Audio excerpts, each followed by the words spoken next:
Thank you. Yeah, also, well, welcome. Yeah, let's get started. So Ashwin also already gave a short recap from yesterday. So we had some kind of uh, yeah kind of a look at like an initial look at how training with neural network works and what like an overview of what deep learning is and some context. Today we'll look at a different use case, and as Ashwin already teased, we'll look at some weather prediction, or we'll have a try at least. And yeah, we'll look into at like in some more detail at how this training process actually works. And then also we'll try and look at what to do when it doesn't work, which will inevitably happen to you. We can't be like completely comprehensive here because well, if we could sort of anticipate any and all failure modes, then I guess we would just write a program that does it, and we wouldn't need you. But yeah, we at least want to give you some like get you started. Yeah, I would also like to point out, so the way I do, and they also did yesterday, the screen share is so you can kind of cover only half of your screen. If you only happen to have only one screen, then you can like put the Zoom screen share on half of your screen and have the other half free for example, Jupyter notebooks or whatever else we happen to be doing at the time. Um, yeah, on a technical note before we get started, I'll start my notebook on Lumi. So let's go to Jupyter. And just like yesterday, except we now have a new reservation. So that's intro DLD2. It's the same project.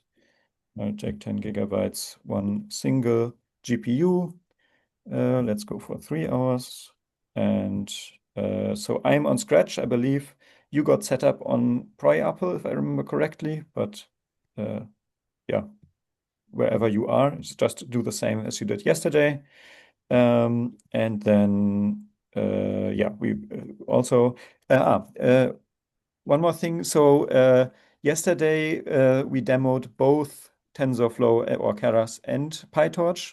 Today, since we want to look at things in a little bit more detail, and also to like not have to switch back and forth all the time, we'll just look at PyTorch. In PyTorch, sort of, it's a bit easier, like it's more transparent. You can see a little bit easier what's going on. So yeah, that's why. And then in order to like maybe spend some time on other things and slow things down a little bit, we'll just stick to PyTorch today. Yeah, then I've enabled my virtual environment here. You shouldn't need that, but yeah, it's yeah. Francesco, did I forget everything? No, no. Or I think we're okay, all there. Yes. No, they okay, shouldn't. The students shouldn't need any virtual environment, yeah. so they can just do exactly like yesterday, and we should be fine. Yeah, okay, then let's launch that and yeah, we won't need it immediately, so yeah, we can get started. So yeah, we'll follow the same 10 steps that were outlined yesterday already. So of course, central to that is the data. So we should first maybe look a little bit at what we are actually trying to accomplish with our deep learning model. So yeah, weather prediction. So yeah, let's look at the data first. So we have we have data like in a spatial dimension from a number of different cities in Europe that we are going to look at. And well, yeah, what do we want to do? We in this case we want to do specifically to predict how many hours of sunshine there will be tomorrow. So it will be a very like to make it easy. Yeah, we'll have a like a very short term prediction. So just like not into the far future, just tomorrow. I guess you could try to make it even simpler by just looking at the next hour or so, but yeah, we have that's what we are trying to accomplish here. But yeah, because weather prediction in general like is a relatively hard issue, as you may have noticed if you ever tried to really rely on the weather forecast.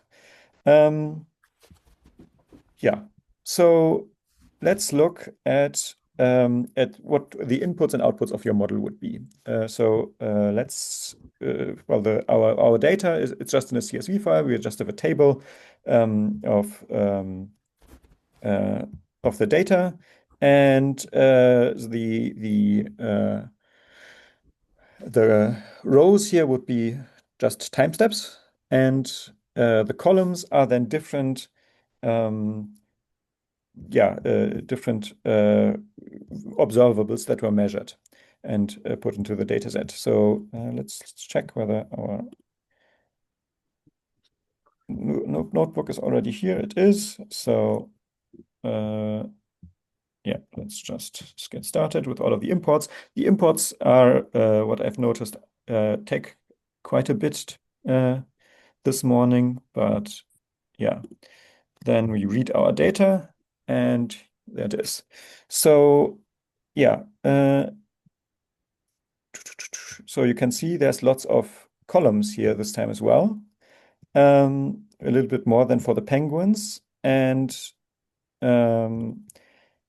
yeah, maybe let's go a little bit further. We can use some pandas convenience features um, to um, to explore a bit. Oh, I also just got reminded before you do all of that, maybe you should pull the most recent version of the repository again, so you get the same thing that I'm looking at and not some slightly out of date view. I think the last push I did was this morning at maybe an hour ago or so. So if you haven't pulled more recently than that, you might want to consider doing that.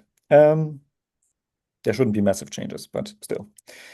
So yeah, so these are all the different columns. So you can see that quite a lot. You can see, well, we have, well, maybe date and month first. So that's more detailed like timing information. Then we have all of the different cities, and then we have different observables that were measured in those cities. Like, for example, cloud cover. You can see in the previous cell, looking at cloud cover, yeah, it's some value. I'm not actually exactly sure in uh, uh, what units or what that actually means, but there you go. If you really wanted to understand the data, then of course you might want to actually spend some time like understanding what every value means. I think there were also at some point categorical features, and then it just says it might just say like the indexes, like the indices into that, and then yeah, it would be always useful for you to actually understand in detail what's going on in there. Yeah, I think. Yeah, there's nothing I would say really surprising in there. We have different temperature variables in there. We have humidity, pressure, precipitation. What you would expect for weather. Yeah, then let's look at the shape. So we have uh, as expected. So yeah, we have about 10 years of data. So that should be about 3,600 entries if we have one per day. And then we have apparently 91 columns. Yeah, so that's the raw data. And our task is always, well, we want to take some portion of that information and then predict the next row in that table, essentially. And for this exercise, we will, I believe, only take sort of, we always take the current day and then predict the next day. You could imagine something like some slightly different model that takes more than one day, or yeah, looks at a different kind of view of the data.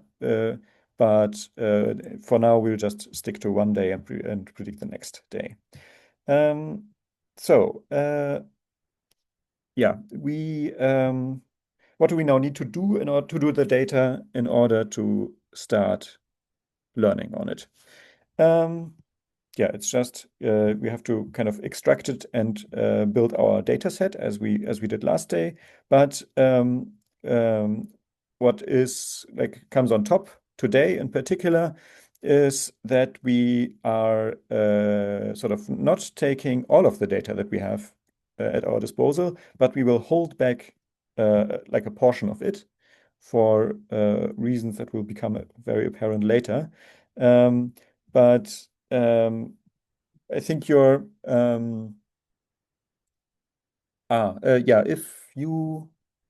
if anyone has problems running the notebook at the moment, then maybe you should note that in the document, and then so we before we get actually started with the nitty-gritty, everybody's up to speed on that.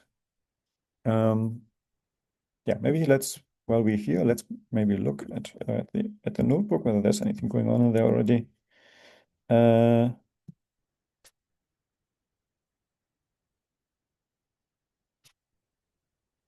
Okay.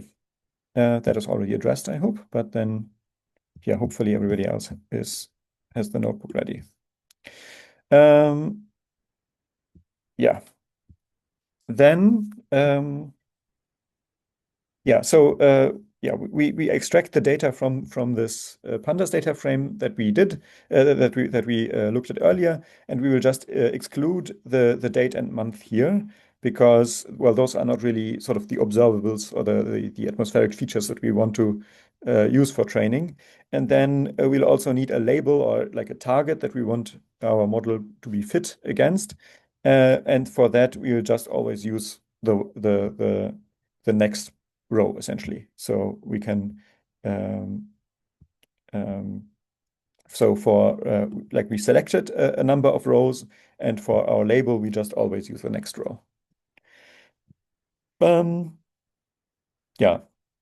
So there's like many more like as I mentioned before, it's a good investment to spend some quality time with your data. So you should make sure there's no unsurprising there's no surprising things in there. Like if there's missing values, there could also be like missing columns or missing rows or whatever else. You should spend some time exploring that. In this case, and also then deal with any problems you might find. In this case, well, either we got lucky or someone prepared the data very well for us. So yeah, we'll just move on from here. Yeah, so we have our labels and our model inputs now. Now for these splits. So if you are familiar already with other with classical machine learning methods, then you already know this that you do this split usually because you want to make sure you want to make sure that the parameters that you found for your model are not kind of sort of over adjusted to these to the training data. And yeah, we can do that by just holding back some like a part of the data we'll use from scikit-learn, this like helper function that does a train test split. We'll abuse it a little bit.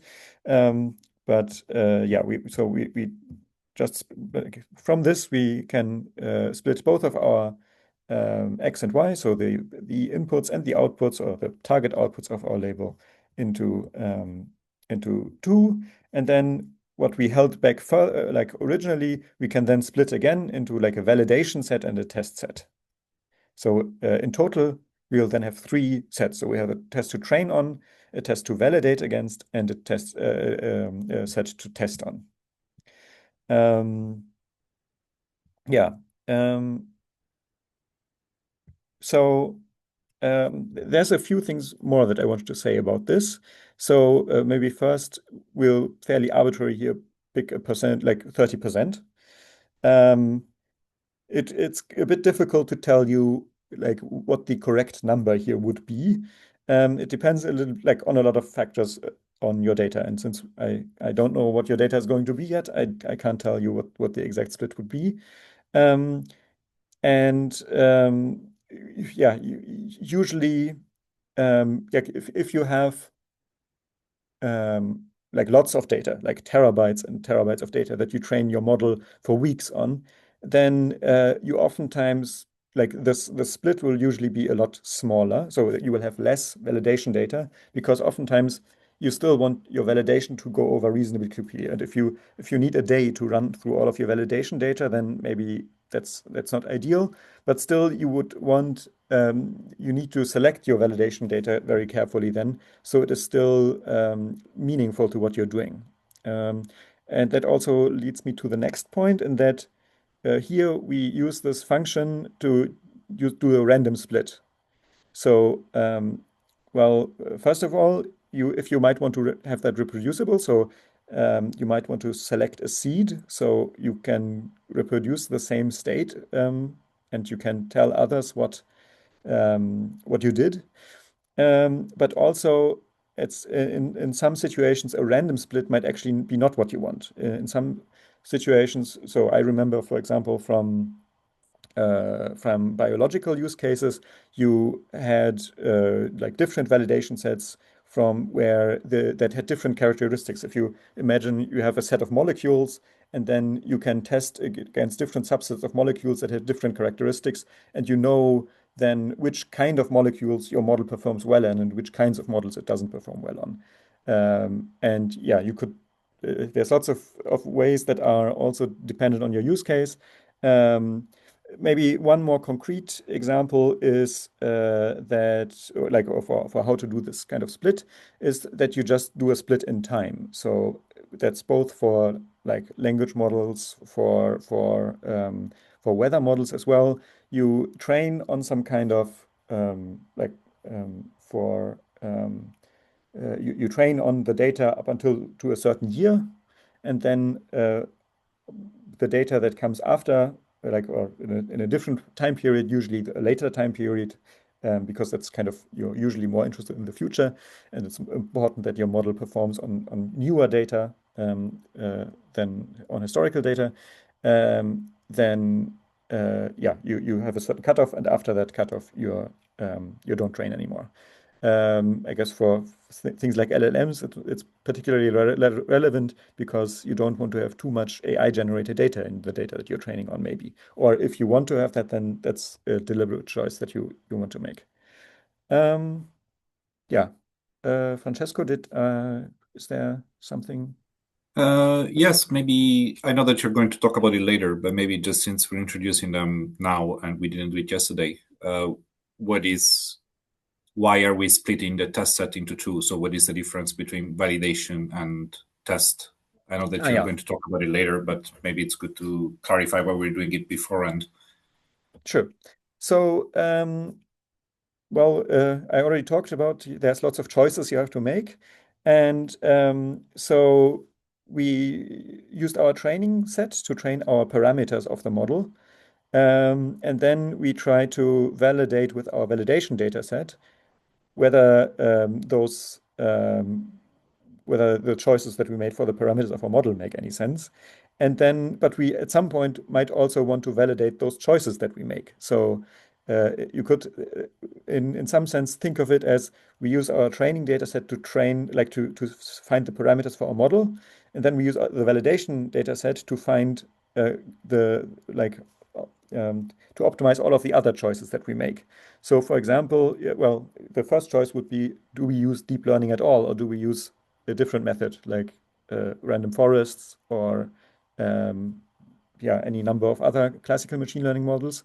Um, that would be already be one of the choices. Then you remember from yesterday maybe we did all of these fairly arbitrary things, and you might wonder where those come from, like how many layers, like how deep should the model be? How wide should it be? How many neurons do you have each layer?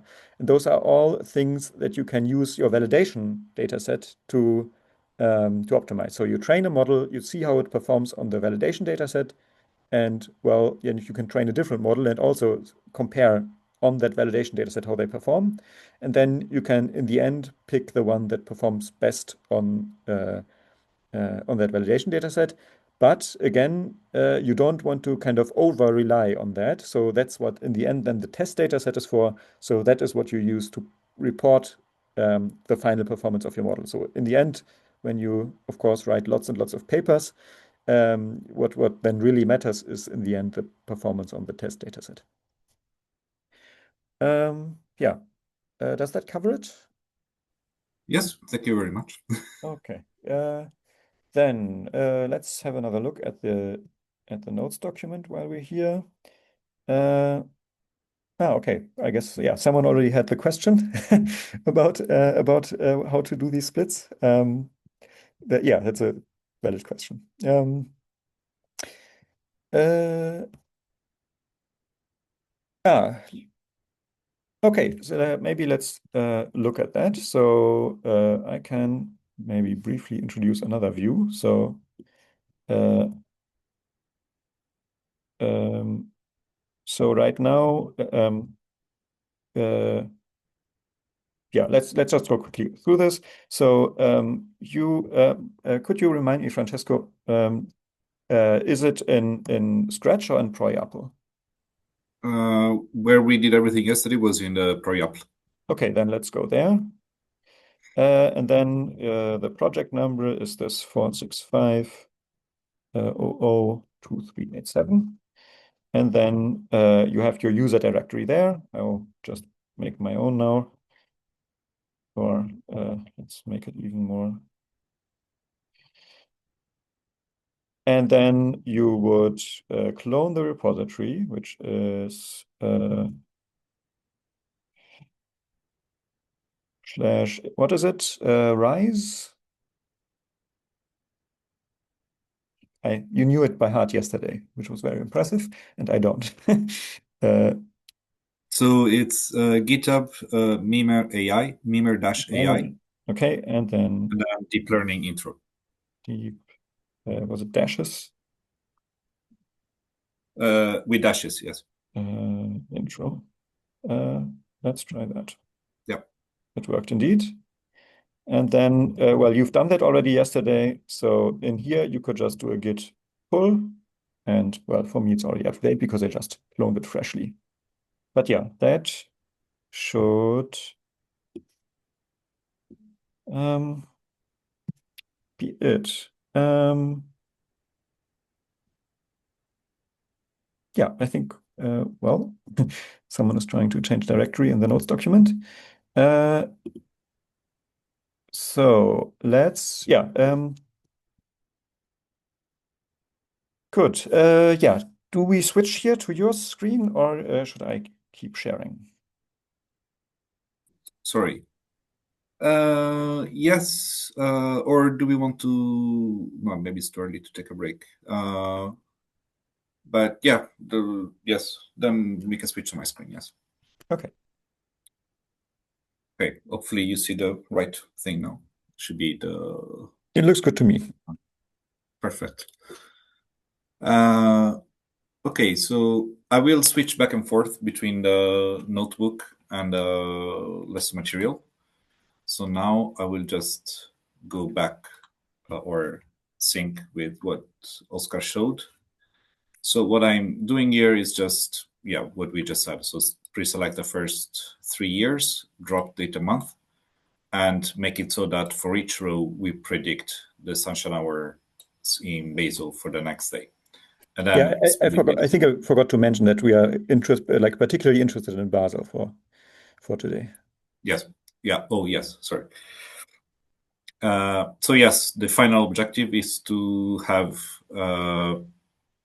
yes, we want to predict the hours of sunshine in Basel based on what happened. Actually, not the other towns that we've in the data set in the day before or in the days before. you might wonder why, first of all. Well, the reason is that if you haven't actually seen a lot of fluid mechanics in your life, you may wonder why we use the weather in Stockholm to predict the number of hours of sunshine in Basel. That's actually a pretty common thing that people do, because when we talk about weather at such large scales, there are all sorts of correlations, even at those great distances, both in space and time, that actually come into play. So that's actually not stupid at all, and it's something that is done quite often. And then the last step that we do for PyTorch is, like we did yesterday, to turn this into a PyTorch dataset, since PyTorch does not ingest directly data frames from pandas. So we just pair the features that we want to train on, so everything else, to the feature that we want as output. That is the number of hours of sunshine in Basel for the day later. And same thing for the validation, for the test dataset. I guess you could maybe, yes, you might want to, or you could also maybe think of using a specific city as a validation for, or like instead of doing a split in time, you could do a split in space. Yes, that is also a possibility. Yes. Again, it's it's one of the choices that we can make regarding how we process our data. So here it's just purely in time, as we saw up here. But we could do a choice on the columns rather than the rows, and then we would use only a specific or some specific places.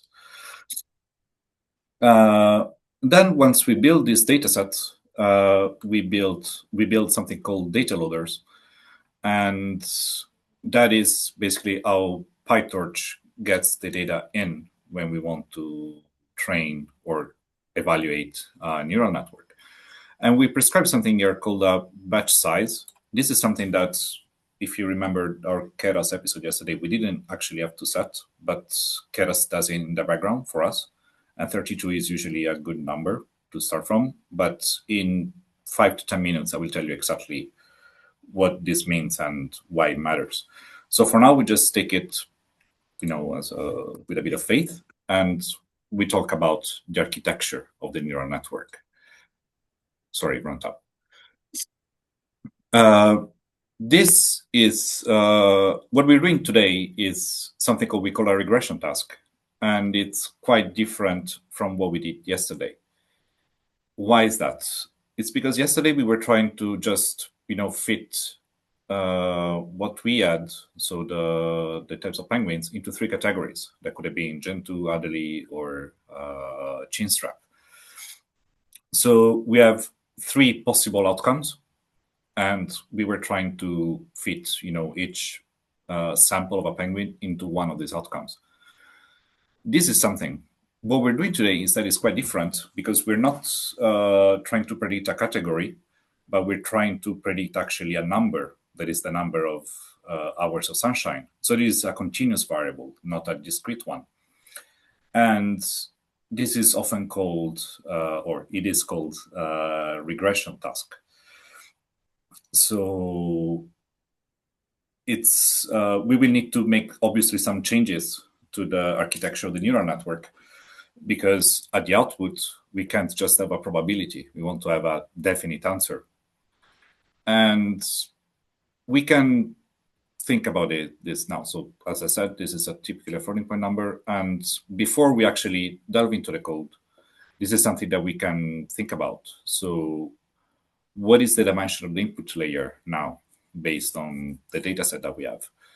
And since we want to predict a single number, a floating point number actually, what kind of activation function we want to use on the last layer, the output one, if we want to use one at all. You can remember that we're not actually constrained to use using an activation function in the last layer. And Also, what if we want to predict two features or more? Now we're doing just one, that is number of sunshine hours, but what if we would like, for example, to predict also the precipitation in addition to the sunshine hours? So I will copy this in the HackMD document, and we can try to reply to some of these questions at least here, because this will be something. Yeah. Perfect.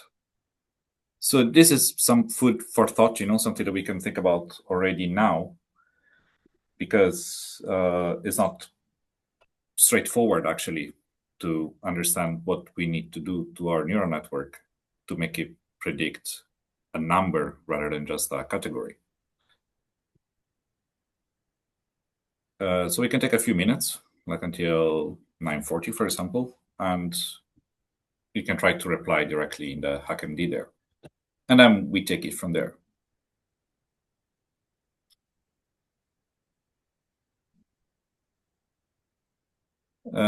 Also, I don't know if I'm the only one, but I'm getting a few, it's lagging a bit, HackMD right now to me. So if the same is happening to you, you might not be the only ones. To me, it seems to work fine. But I have a pretty high latency, like it takes 1 second for whatever I write to actually appear. okay.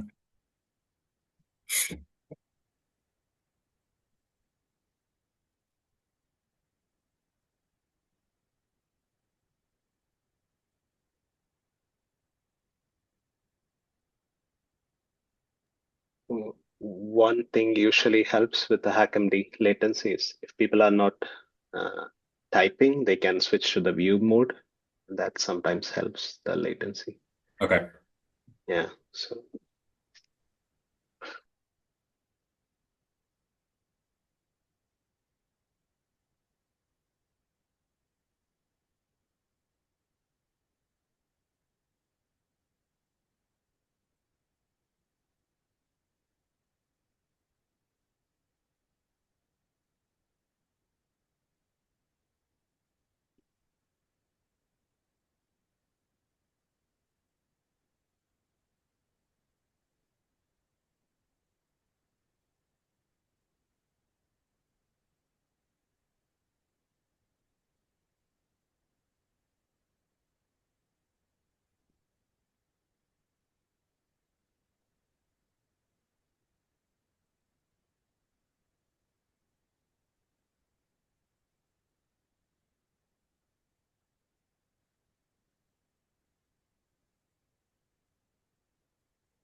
Okay.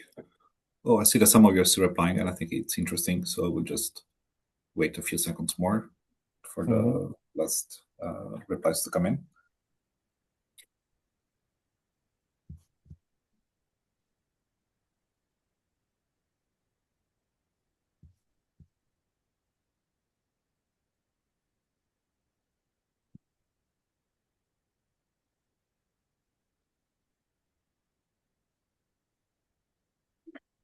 And very good job, actually. So regarding the dimension of the input layer, yes, that's exactly the number of features. And this goes back to what Oscar was talking about as well. So spending time with your data is actually time well spent always, and it would be the most of your time, actually. And in this case, we had 91 columns originally. We're dropping 2 for the month and the date. So we're down to 89. So this is also good, sanity checks for when we build a neural network, when we use our torch summary function. So this will give us a number of parameters, and we can check if this makes sense with the 89 that we're prescribing here. And also regarding the second question, we want a single value per prediction. So we have one fully connected layer or dense layer with one node only. What do we use as a activation function? You were all right in not thinking about softmax or sigmoid or anything like that, because that one restricts the output from 0 to 1. But you don't want that. You want an actual prediction. I guess there's now the joke to be made that in Finland, I think you can stick to sigmoid. Yes, actually, it applies to Stockholm as well. So yes, you want something that stays linear for as long as possible. So someone wrote about ReLU. That's not entirely right, but also not entirely wrong. So, for example, if you measure your temperatures in Kelvin, then it's a bit hard to go below 0 there. So But it we shouldn't are change so predicting much. sunshine hours, though. They can't go negative. Yeah. Oh, never mind. This is sunshine hours, not temperature.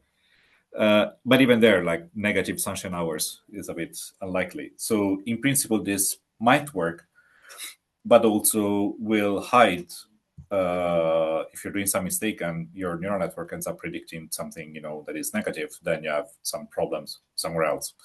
So using ReLU in this case might work, but not necessarily. So I think the easiest is actually to prescribe a linear layer, a linear activation, or which means no activation at all. So just take the output of that neuron, or whatever it is, and consider that as the value that we're predicting. And finally, if you want to have 2 or more features as output, then we just have as many neurons as number of numbers that we want to predict. So then, in this case, the train, validation, and test data sets will have a size that is the number of sample times the number of features that we want to predict. So if we have 2, then we have 2. If we want to predict more, then we have more. So in this case, we just want to predict the number of sunshine hours in Basel or some other place if we wish to do so. And based on the weather data of all 18 locations today. And we want to predict floating point number. So in this case, it's double precision. Any float would work in this case. And thus, we only want one neuron in the last layer. Now we go to BDAL network. And to start off, we will pick 2 hidden layers. So we will go with something that when you start to see more neural networks in your career, with a pattern that is actually quite common, that is first expand, so have kind of more features, and then start grouping them afterwards. This is kind of a recurring pattern. So in this case, we start with 100 neurons in the first hidden layer. So we go from 89 to features to 100. Then we put 50 neurons in the second layer. So we reduce the number of features. And then in the end, we just output one value, as we said before. And as an activation, we will send along ReLU, since it's a good place to start as anything else. But this is something actually part of the choices that we can make how we build a network. So this is something that we can use our our validation data set actually to check if this performs better or worse than some other activation that we may want to use. Do we at some point talk about why you would want to choose ReLU over, for example, sigmoid as an activation function in a hidden layer? Later in the lesson? At some Or point, or should we do it now, maybe? Since we yes, but I might need your help regarding that. Sure. Yeah. So, 'Cause, should I just talk about it or? yes, please. Okay. So, well, I guess you might want to just say, well, why do we have any activation functions? Why don't we just stack linear layers on top of each other? But then, if you sort of just write that down as a kind of as the mathematical operation that you're actually doing, it's just many like it's matrix multiplications, and you could just write that as one matrix multiplication, and that would be kind of more efficient. So, like just doing linear operations one after the other doesn't really do anything. So they are not better than just a single one. So we need some non-linearities between our linear operations in order to have a deep neural network. But what people noticed at some point is like if you look at the sigmoid, there is a kind of saturation to it. So if you have a very, very high activation that you put into a sigmoid, the gradient of that will be zero. And so at some point, if you have a very deep network, that becomes kind of higher, like more likely. And also, it becomes if you have a very deep network, we'll see a little bit later that how the optimization works in a bit more detail. But at some point, it becomes difficult that for the gradients to be like meaningfully large. They just might be zero, all of them. And having ReLU that is either zero or it is linear, that is kind of non-linear enough for your layer or for your depth of the neural network to be meaningful, but it is also kind of linear enough that it makes training easy. That would be kind of my rough explanation for it. Does that make sense? Yes, of course. And yes, there are variations that you could do on these as well, like some kind of leaking ReLUs or things like that. But all your points make a lot of sense. So in a few minutes, we will talk about how the learning process actually works, and you will see why sometimes the sigmoid can create problems also from a purely numerical level.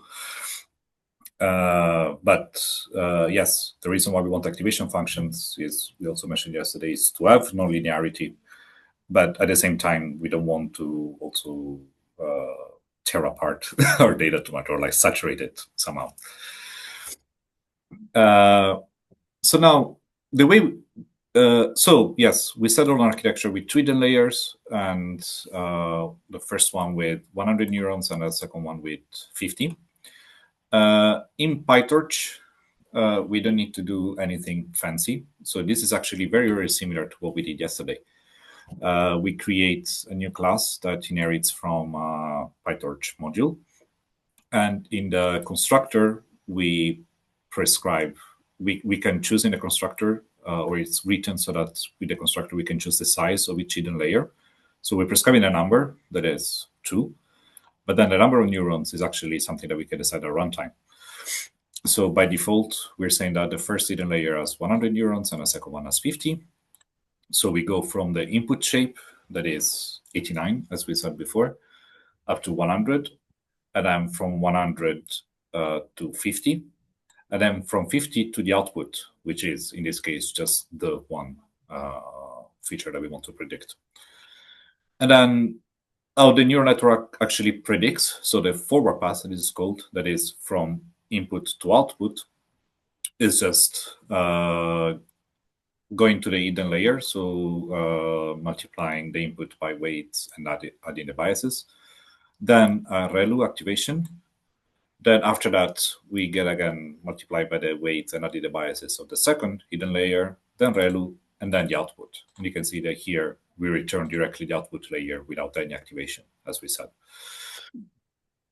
And we just instantiate this. So this is our neural network, and then we can start to train it in a few moments. The shape of the input layer, as we said, correspond to the number of features, so 89, and we get this number dynamically. And the output layer is dense with one node. This is all stuff that we have said already. So we don't want to introduce any restrictions in the values that we get. So we don't put any sort of activation function in the output layer. So we can use the PyTorch summary method to get a look at the architecture of the network. So now we'll just switch to the notebook and do that. So this creates the architecture of the networks. In PyTorch, you can actually print directly, and this will be sort of similar to the summary, just slightly less detailed. So this will tell us the number of input features and output features.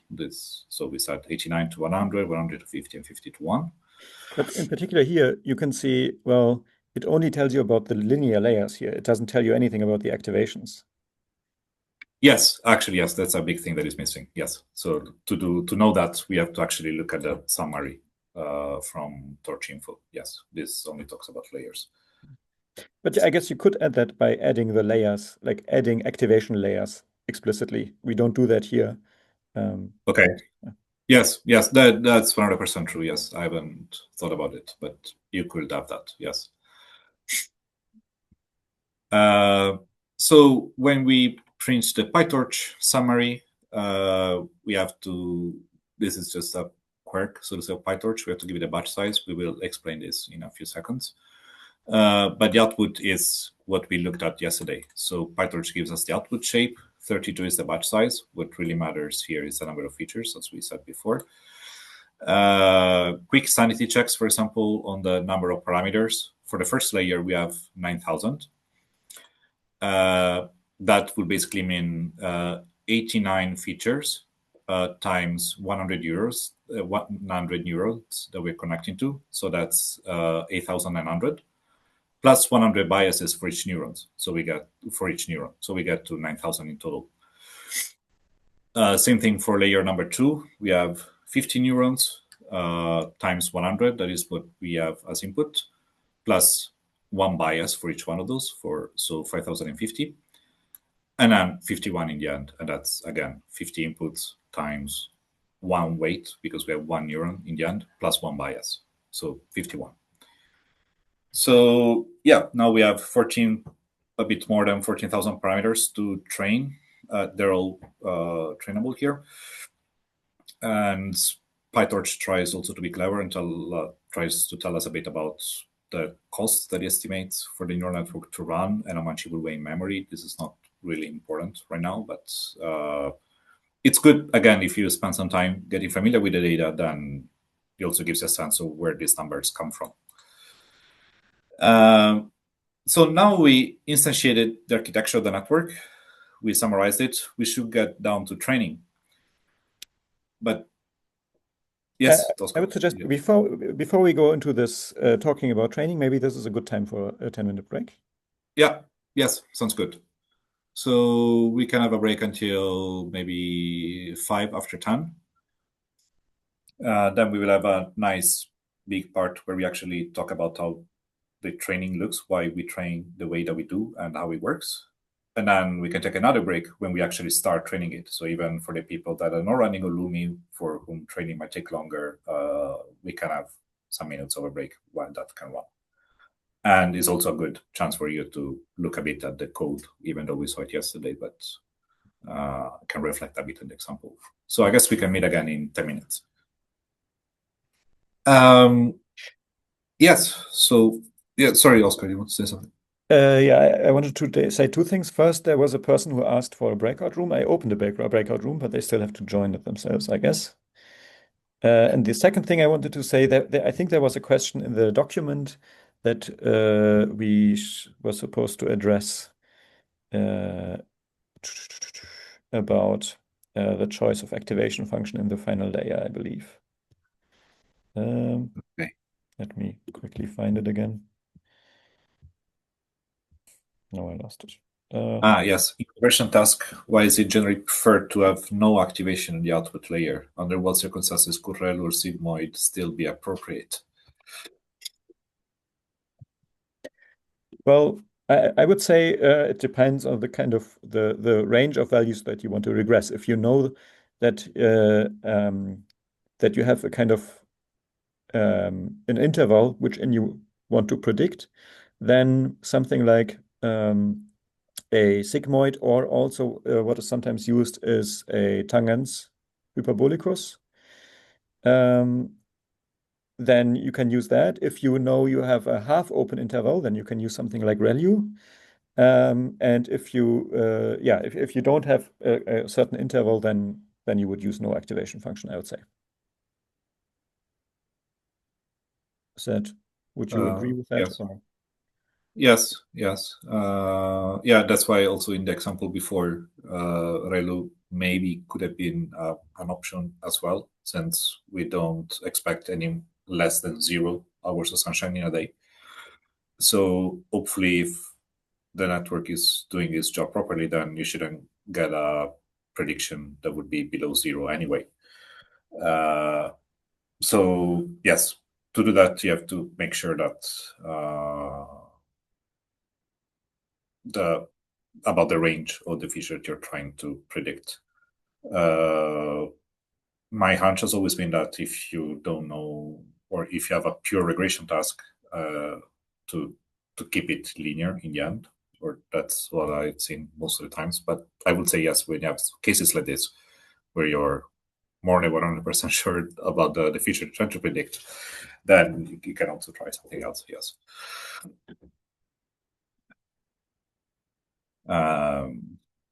Yes, I think I'm trying to give a look at HackMD now, but most of the other questions that I've seen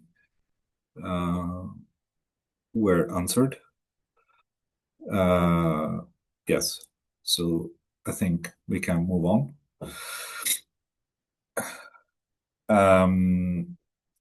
So now that where we stopped was creating the model, and now we have to train it. But this is actually a good moment to explain what it actually means to train a neural network. And what we said yesterday, or what we talked about yesterday, especially the first lecture, was the loss function. So this is basically a measure of the error that the model makes when predicting something throughout the training, right? So we have a number of weights and biases for all our neurons. They predict something, but we also know the ground truth. So there are different measures of this error that we can take, and this is what we call loss function. And we have several of those, as we talked about. So when we train the model, what we want to do is find the right, or as close as possible to the right weights and biases that minimize this error. And if you remember something from university math, this is actually an optimization problem. So we want to find the weights and biases, and based on the size of the network, this can be a lot. So in this case, we have, for example, 14,000 trainable parameters. So we want to find 14,101 numbers that minimize the loss. And this is an optimization problem, so we can use a lot of the toolbox of optimization theory. And I would say that when it comes to neural networks, most or all of the methods that we use to optimize the weights and biases are based on something called gradient descent. That they come in different flavors, but the basic concept boils down to gradient descent. And what does it mean? We can take a much smaller example just to be able to visualize it graphically. So we can imagine a neural network with only one neuron. And to make it even simpler, we have only one weight. Sorry, we have only the weight and no bias, I mean. And we have some kind of loss function. For example, if you use the mean square error like we saw yesterday, then this will look like something kind of like a parabola, the red curve here in the plot. So based on the weight, we have, if we plot the loss against the weight, we'll have this kind of parabolic shape. And in this case, since it's this kind of second degree curve, we will have a global minimum that is this point. Sorry, I can select on pictures, but this point here in the bottom. And that's where we're trying to get at. So we want to find the minimum of this function because that will give us the lowest error. So we would like to find the weight that corresponds to this minimum of the loss. So what we can do is initialize the model weight, in this case, the one number that we're looking at, with some random value. So we can start, for example, up here from where the x is. And then we compute the gradient of the loss function, which in this case basically means computing the derivative. So we compute the derivative at that point, and if we walk, so to say, against the derivative, then this should take us to the minimum, because we know that where the derivative is 0, that's where we have a minimum, or a maximum in this case, but this function clearly has a minimum. So this basically tells us, when we compute the derivative, how much the loss function changes if we change the weight by a small amount. So this is basically the derivative of the loss function with respect to the weight. So what we do is update the weight by taking a small step in the direction that goes against the gradient. That's why it's called gradient descent. So the idea is that we start with a weight, we compute the gradient, we go against the gradient, so towards the direction of the minimum, of a small step. Then we do the same thing again, and we do it until we're close enough to the minimum.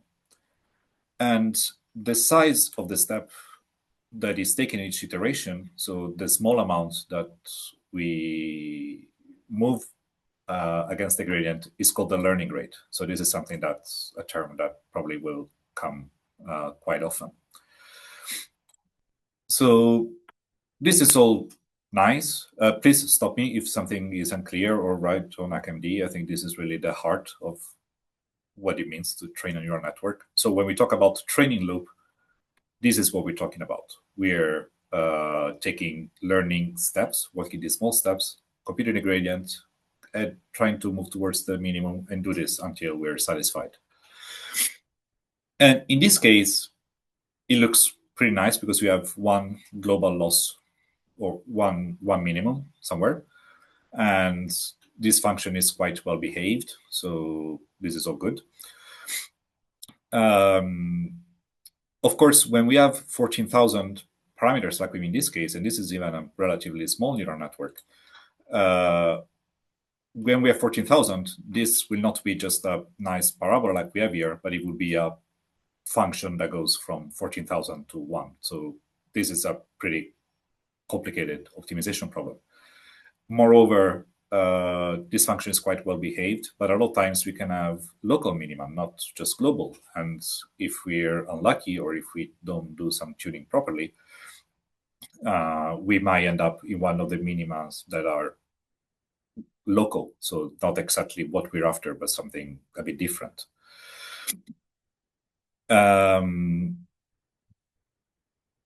When we do this gradient descent, we could use the entire training dataset to perform one learning step.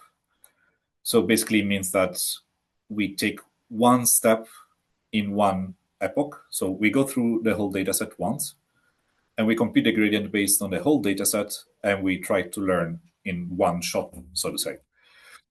This is what is called batch gradient descent, or some standard gradient descent you may find in other sources. This is sometimes can be done, but not always, because imagine that in this case our dataset is quite small. So we have 89 features times 3 years. Whenever it was something like a few thousand or tens of thousands of rows. So it's not huge numbers. But if you want to do this on a very big dataset, then it might be the case that it doesn't fit all of it in memory. So we can't just take the whole thing, show it, and try to get to the gradient descent in one step only.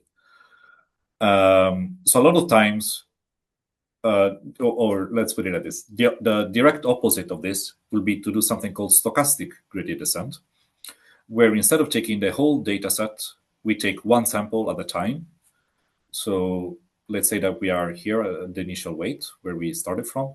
We take one sample, we compute the gradient, we take one learning step, then we take one more sample, we compute the gradient, and so on. Usually we take random samples from the whole data set. And we keep doing this. So each update is actually very quick. We have a lot of learning steps per epoch, because if we're taking one step at a time, we need as many learning steps as number of items in the training data set. But in some ways, it also makes it a bit easier, for example, to change the learning step, because we can see it's a bit easier to monitor the learning process. This is what is called stochastic gradient descent, and is the exact opposite of the batch gradient descent that I described in the beginning, where we use the whole training data set.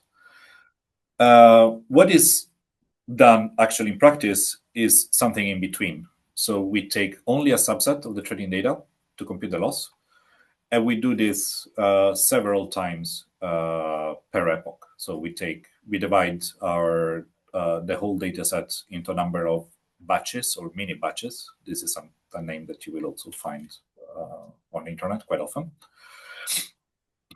So we do it one mini batch at a time. And this is what we prescribed in PyTorch in the beginning, in this example batch size that is 32. So we have a number of rows in the original dataset. It was a few thousand, I don't remember exactly how many. And we pick them 32 at a time. And for every 32, we update the loss.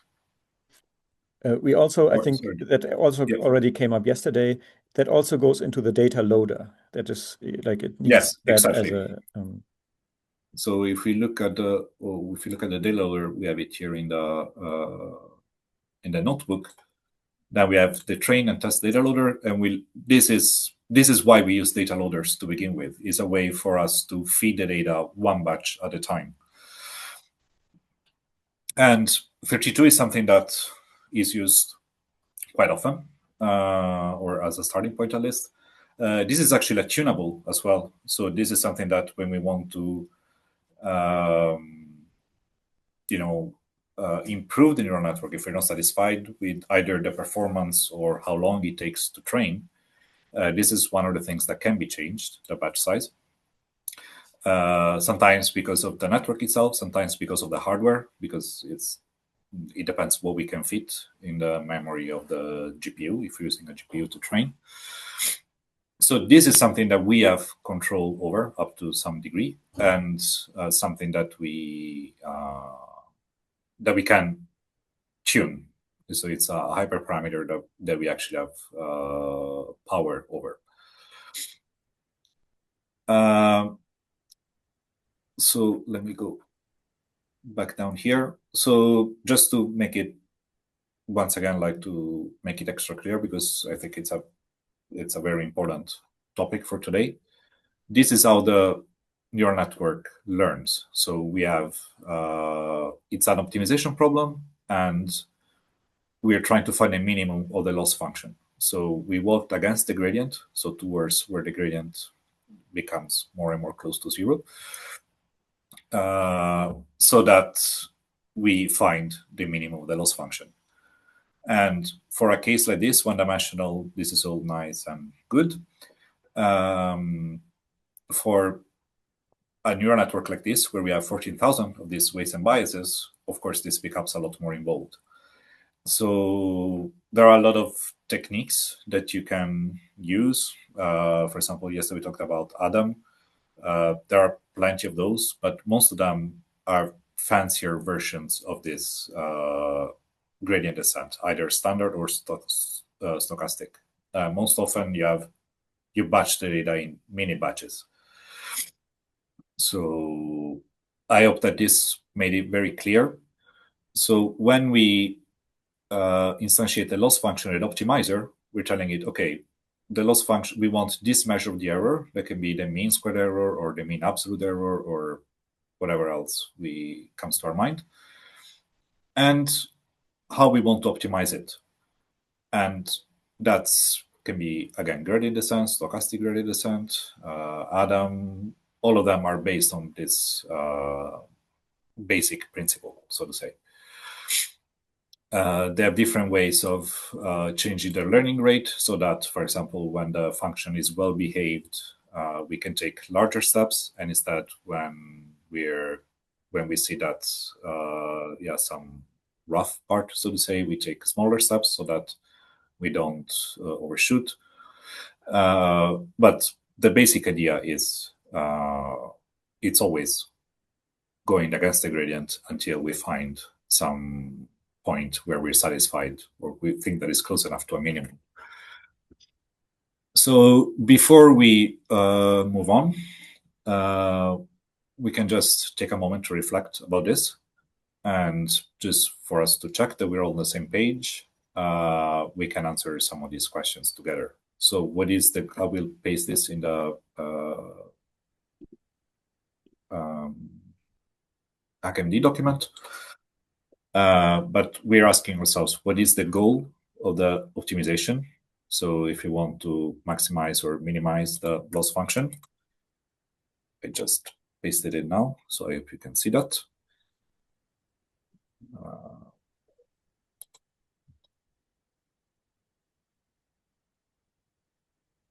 What happens in one step in this gradient descent procedure? So we adjust the weights to move in the direction or against the direction of the gradient. So up the slope or down the slope, if you want to call it that. And when we increase the batch size, what happens? We have more or less samples in one epoch, or we have more or less batches in one epoch.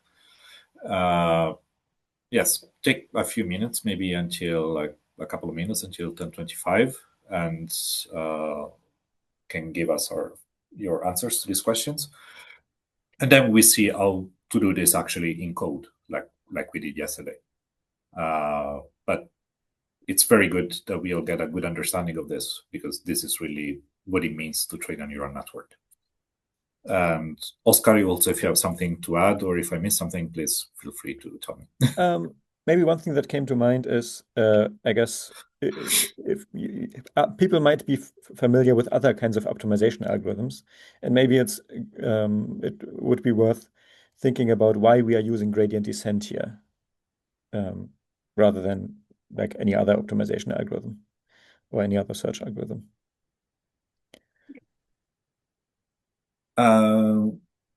My understanding, but feel free to correct me, is that we have some non-linearity, but for the most part, since we know the architecture of the network, we can compute the gradient by just recording what we've done. I will actually say a few words about this in a second, but since we take kind of like a recording of what the network does, it's relatively easy to actually, go the way back and compute the gradient, all those derivatives that we need. So that is one reason that I can think of. Sure. Yeah, I think that's a good reason. Maybe I would also like to highlight or add, like if you think about like for this model, which is a relatively small one, we already have, what was it, about 10,000 dimensions that we need to optimize over. If you think about really large models, then you have billions of dimensions. And like if you look at more sophisticated algorithms, they get more and more expensive the more dimensions you add. And so this at some point just becomes infeasible, and gradient descent is just cheap, or like it does not, it basically scales sort of linearly only with the number of dimensions that you want to optimize in. And of course, well, yeah, you have to make some kind of trade-offs, of course. And the other thing that came to mind is the hardware that we're using actually has a huge impact here, because so we're using, we have now established pretty firmly that we're using GPUs, or like specialized matrix matrix like multiplication hardware that is optimized for this kind of operation, and we have we have that available, and it's now really, really good at that, and not at much else. So yeah, we just have built a lot of infrastructure that can do this really, really well. And well, you might have already noticed if you try to run the codes or the notebooks, if you run that on a CPU versus running it on a GPU, you see how much that speeds it up.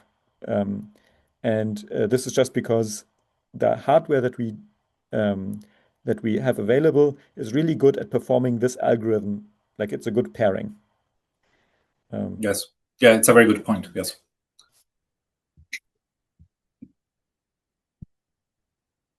So let me look a bit here at HackMD. Yes, so good job. So for the first question, the correct answer is B. Many of you got it right. So we want the loss function to be as small as possible because we want the error to be as small as possible. So we want to minimize the loss. And when it comes to number 2, the correct answer is D. So we move in the direction the negative gradient. So we descend the gradient, so down the slope. So all of you got it, or all the answers that I see here are right. And when it comes to the third, the correct answers, yes, are B and D. So when we increase the batch size, we have less batches per epoch because the total number of samples does not change, and one epoch is defined by going through all the samples. So if we make bigger batches, then we have less batches per epoch because the total has to be the same. And when we increase the batch size, the memory usage is increased because we're trying to load a larger chunk of data in memory at a time. So again, this is something that is tunable also depending on the hardware. In this case, it's not super big. But when we go in for much larger data sets, for example, when we're training LLMs, we're showing huge amounts of text, for example. So that the hardware there becomes actually a limitation. And yeah. And there is someone asked also if C could be a good answer. And C says that the weights are adjusted so with the move in direction of the negative gradient. So, sorry, I'm in the wrong thing. The training progress is more jumpy because more samples are consulted in each update step. This is actually the opposite because the more samples we use per update, the more accurate estimation of the gradient we get. So we use less steps because each step is more accurate in a lot of quotes. So actually using more samples should lead to a less wiggly loss curve, if you want to put it like that. So we get a better gradient estimation. And but of course, now there's also a trade-off here, I would say, because as we already said, if you only do one, like if you drive it to the extreme and do batch gradient descent, and you do only one update, of course, then you cannot like do your entire optimization in one gradient in one update of the weights. So there you have to. There's an optimum that you can find here as well. Yes, yes, exactly. And now that we demystified a bit, hopefully, this process, we can also think back about what Oscar was saying about the sigmoid. Since that tends to be very saturated, the gradient, because when we get to infinity, so to say, we're getting closer and closer to 1. That means also that we compute gradients and we're in a part where we're really close to 1. Those gradients can become dangerously close to 0. And this can create problems when we actually compute them because then we can either get some forms of divergence or just, not be very inefficient in the way that we train. So now hopefully this makes you understand a bit better why we have to be careful also with this type of activation functions. So hopefully this clarified a bit how loss function and optimizer work.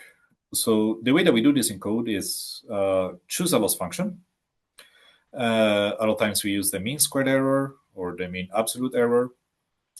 The difference is that in one case, we're taking, in the case of the absolute error, we're using just the difference or the modulo of the difference between the predicted value and the actual value. And in the other case, we use the square of that. A lot of times the mean squared error is used because since it goes with the square of the difference, then when you have bigger predictions error, they're punished or they're penalized a lot more because you get the square of that. It's not just a linear relationship, but it's actually a quadratic one. In PyTorch, this is implemented. There is a class there. In this case, I think we're doing it actually ourselves when you look at the code. And then with some level of coupling to the loss function, there is the optimizer we want to use. So where the optimizer is some variation of a gradient descent. So we talked about the stochastic gradient descent, where we use one sample at a time. We can use this kind of mini batch gradient descent, where we use a number of batches. There are all sorts of fancy things that you can do, like remembering old iterations and things like that. In this case, we're picking the Adam optimizer. Deep down, under a lot of fancy math, it boils down to a variation of the gradient descent, where we also done in a more convoluted way, so to say. But the basic idea is more or less the same. We're just, if you have a number of weights and biases, we do something slightly different for each one of those. But the idea is always to look at the gradient and try to go opposite to it. So in this case, we're using the Adam optimizer. Maybe yes. I think because earlier you talked about learning rates, you could, as an additional parameter, usually, like most of the optimizers in like these machine learning frameworks, like in particular Adam here in PyTorch, it would also take as an argument the learning rate that you want to use. And they may have additional parameters as well that you might that you can set if you want to. But yeah, I just wanted to say that you can pick the learning rate here as well. We don't do it. We just use the default learning rate. Or if you do it like that, it has a default learning rate that you can use. Yes, 100%. Yes, you're right. Sorry. Yes.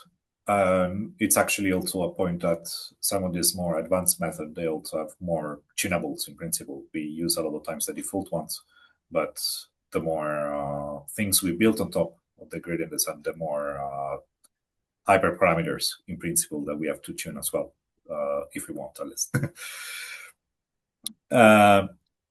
In the first example, we plotted the progression of the loss during the training.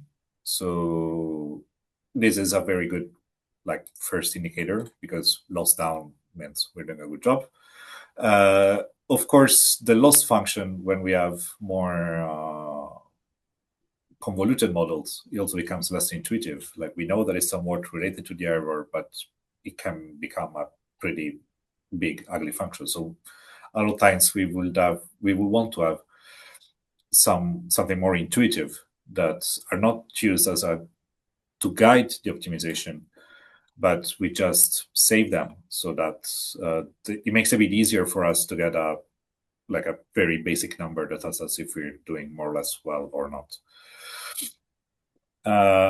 In Keras, we have some of these things, of course, more down for us. In pure PyTorch,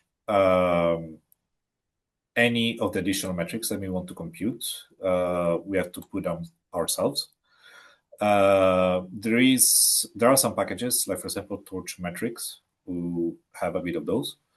In this case, we're importing the metrics module from scikit-learn so that we don't have to create them ourselves. And we can choose, for example, the mean absolute error, as I was talking about before, or the root mean squared error. The advantage that both of these have on the mean square error is that they have the same dimensions as the predicted values. So, for example, here we have a number of sunshine hours that we want to predict. The mean square error, since it's squared, will have units of hours squared, whereas the mean absolute error or the root mean squared error, that is just the square root of the MSE, they instead will look like hours. So they're somehow more relatable. And this is just a small snippet of code, but we will look at the whole thing in the notebook. I would say maybe on that on that as well. If at some point you are in the situation where you have to implement your own metric, then it again it pays dividends to spend time and test it really well, so that you are completely certain that it measures what you actually want to measure and not something else. Yes. I can feel the pain in the sentence. So I think we, yes, it's good to know it beforehand. When it comes to training a model, we defined, in this case, we have a function that is train epoch. So we choose what happens in one epoch. We're considering a batch size parameter that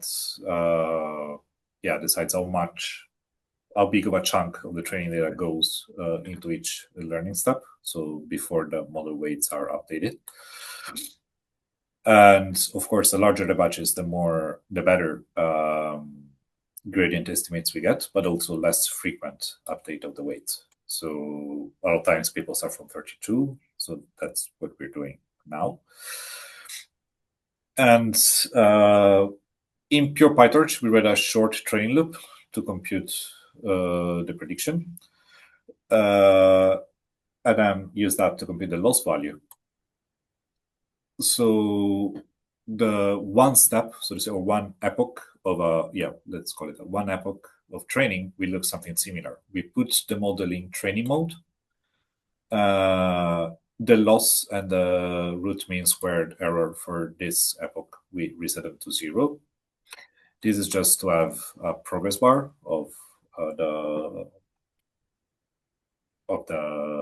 how far along we are in this epoch. Then for each batch, we move them to the device. So in this case, in PyTorch, we have to take care of moving things to GPU ourselves.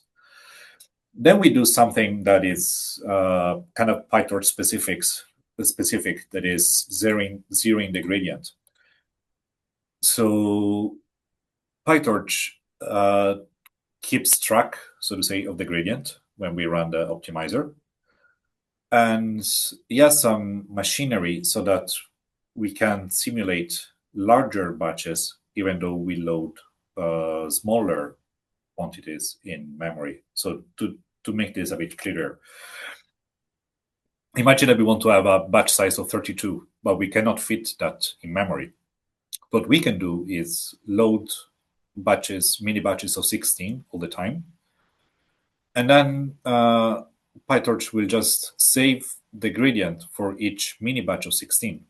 So those can be accumulated, and then we do one single update step. So as a manner of speech, we're simulating having a batch of 32, but just putting 2 of 16 and saving the gradient. And this is something that PyTorch does by default. But in this case, we don't want that. So at each batch, we actually zero out the gradient. So we're starting from a clean slate. Then we do the forward pass. So we actually make the prediction. We compute the loss. So the difference between the prediction and what we actually had as ground truth. And then this loss backward optimized step, what they do is basically compute the gradient and walk back the gradient. In this case, we're not prescribing a learning rate. We're using the default one. So we're taking a small step back into against the gradient, so to say. What is this backward? Sorry. Yeah, I wanted to ask, you have a squeeze there. What does that do? This You're one squeezing just the prediction. yes, because here we have we're basically putting it all along one axis. So if we had, for example, in this case, we will have 32 times some other dimension. Well, one. Yeah, in this case, it's one, yes, but we might have several. So we just put them all in along one axis. I think, if I remember correctly, squeeze just removes a dummy dimension. So it removes, instead of having 32 by 1, you just have a 32. But it's not a flatten. So squeezes removes one Yeah, dimension. yes, sorry, yes. Sorry, yes. Yeah, you're right, yes. Yes, here we have times one, and we want to have, yeah, just get rid of that dummy dimension, yes.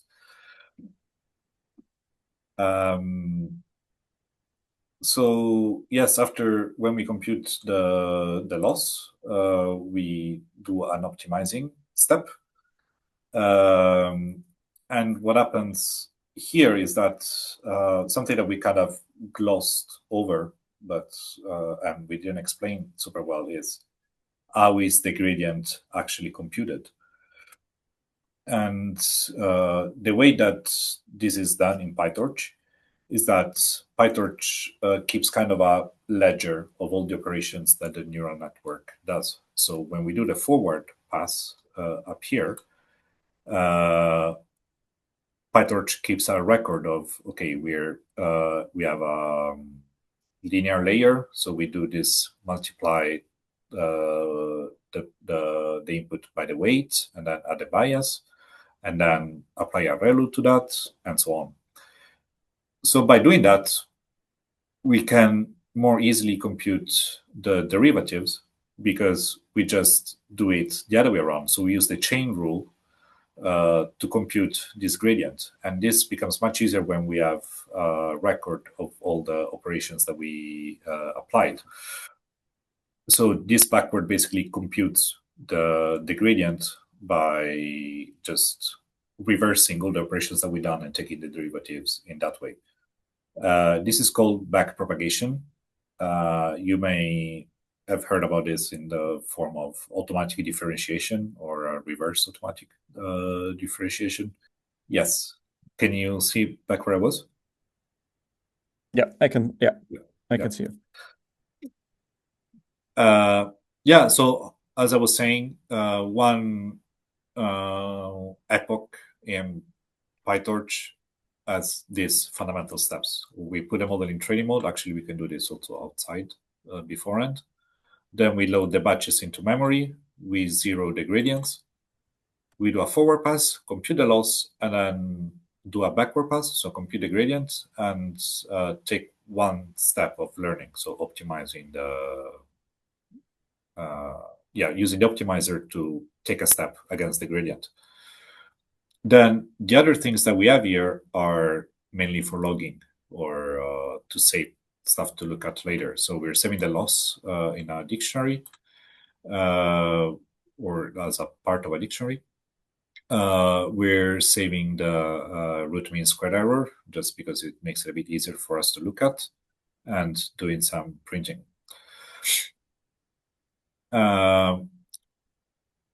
Then now is also the time where we can use the validation dataset to have a bit of insight in the impact of the hyperparameter that we chose.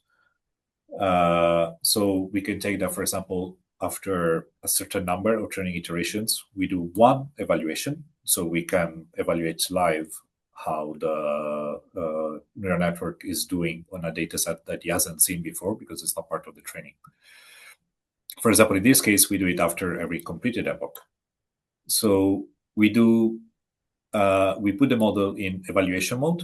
So this is telling PyTorch that now we just want to perform a prediction.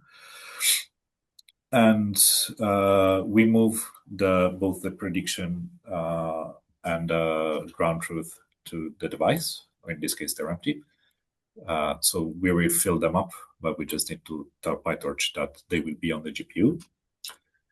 And now, hopefully, it's a bit clearer why we use this torch.nograd, because by default, PyTorch keeps a ledger of all the operations that we're doing, because then later it can use them to compute the gradient. But this, of course, adds some overhead, because PyTorch will have to keep track on what is called and save it all in a registry somewhere and all these sort of things. So this means that we use both more memory to keep this recollection of the operations that we perform, and also introduce some overhead, because every time we call a function, PyTorch has to sort of keep track of it. So when we want to just perform inference, so prediction, we always put in this context manager torch nograd, so that we tell it, you don't need to keep track of what's happening now. We just want to predict something. And that helps us save both memory and increase performance a bit. So what we do is basically make a prediction. So we load the batch, and we do only a forward pass. And then we save the loss on the validation dataset and the root mean square error on the validation dataset. So this helps us keep track during the training on how the neural network is performing on a dataset that he has not seen before during the training, or something that is not using to train anyway.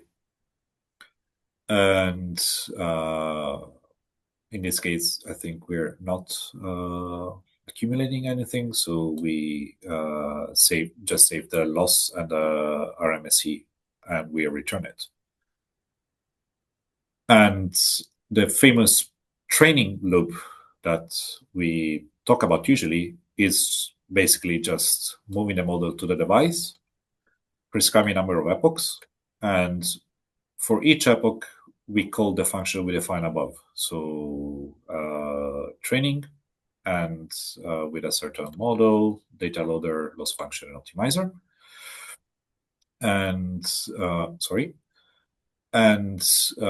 saving the loss and the root mean squared error.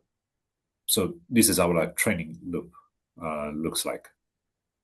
And then at the end of a training, we can plot the history of the loss and of the root mean squared error. So moving to the notebook, this is pretty much the same thing. So here's just a summary of the gradient descent. So we instantiate the optimizer, that is Adam, and it knows what type of neural network we're talking about, because we passed in the model, all the model parameters, and the loss function, that is a mean squared error. So I'm just running this cell.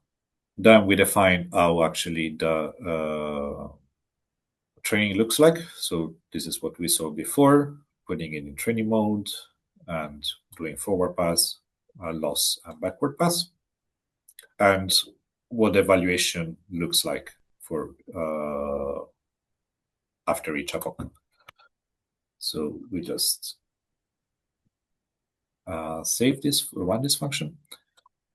And then what we do is move the model to the device and train it for 200 epochs. And after this, we can look at the results, or basically in this case, at the curve of the loss and the root mean squared error. So what I suggest that we can do is run this now and maybe take a break, so that also the people that are not running on Lumi, then maybe will take a bit longer to run this, have time to actually look at the example and also run the network itself.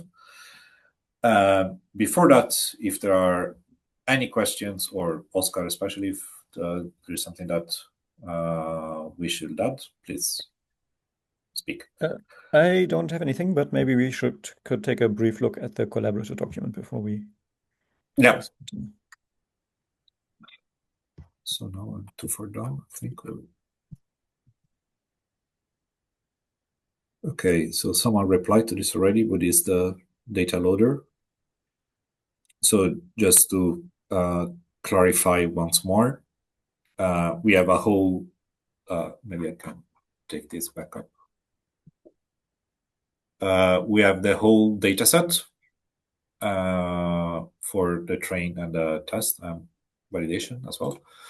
So we create this, and then the data loader just takes care of feeding it to the model with a certain batch size, and depending if you want to shuffle it or not as well. So the data loader is just what feeds a data set in chunks to a PyTorch model. And this, yes, so we don't need to basically take care of batching it ourselves, and yeah, that's pretty much it. We prescribe it to which device we want to move it and so on. But the data loader, yes, it's just what feeds data to a PyTorch module.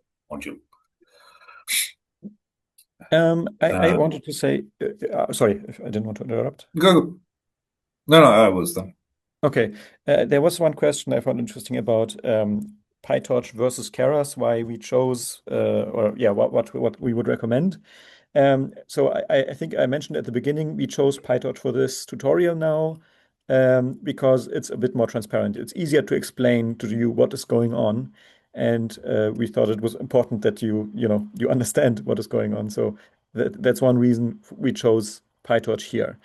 I think for your own usage, I think the most important kind of signal, or like how you would make the decision of which machine learning framework to choose, and there's more than just PyTorch or Keras or TensorFlow. There's like several more. The most important decision is what do your peers use, because they yeah, the most important part is to share your results usually, or like for most scientists, at some point you'll have to share your results. It has to be reusable. And so that's why I would say that's the most important thing. And in at least all of the research areas that I'm aware of, PyTorch is used over TensorFlow most of the time, because yeah, there's just some inertia that built up. So eventually, so in the beginning it was TensorFlow, which was then kind of replaced mostly by PyTorch, at least in the area of research. In like industry, the situation is a bit different. But then I would also say, if you say, well, kind of everything is a lot simpler and easier in Keras. There's also something called PyTorch Lightning, or I think there's also I forget the name now. It's also Fire themed. So there are different frameworks that sit kind of on top of PyTorch that make PyTorch sort of easier to use. It removes all of the boilerplate code that you still have to write here once, just to make it kind of easier to understand. Like if you use something like PyTorch Lightning, you don't have to write a training loop anymore. You just use a trainer and then tell it to train the model. So that I would say that's not a reason to avoid PyTorch, but yeah, that's just something I wanted to point out. Yeah, another thing that people are using, I think, is especially if you're training larger models, is Hugging Face distributed. And yeah, again, it like removes a lot of the boilerplate code that you have to write again and again to make it kind of a little bit more. I wouldn't even call it user friendly. It's just yeah, it just makes it easier in that regard. Yes. Yes. Yeah, the Hugging Face stack does something quite similar to Lightning. It's just more focused on transformers, but the idea is the same. Like a lot of stuff that we are writing now, like moving, for example, stuff back and forth a lot of times, that is more taken care of, but it's higher level frameworks. Actually, Keras itself, the version that we're using today, at least the 3.5, that one can also use PyTorch as a backend. So you can get a Keras kind of user friendliness or speed of writing, let's put it like that, but still gets PyTorch in the back, so to say. But as Oscar said, I think for us to explain exactly what the training loop contains and what how things actually go, it's more informative actually to have to really write it from scratch ourselves, because all this that we wrote here, or almost all of this in Keras, will be just a model.fit, but that wouldn't give us a chance to actually explain what's going on behind the curtains, how the gradients are computed, where they come from, how we optimize things, and so on. So yes, I just wanted to add that.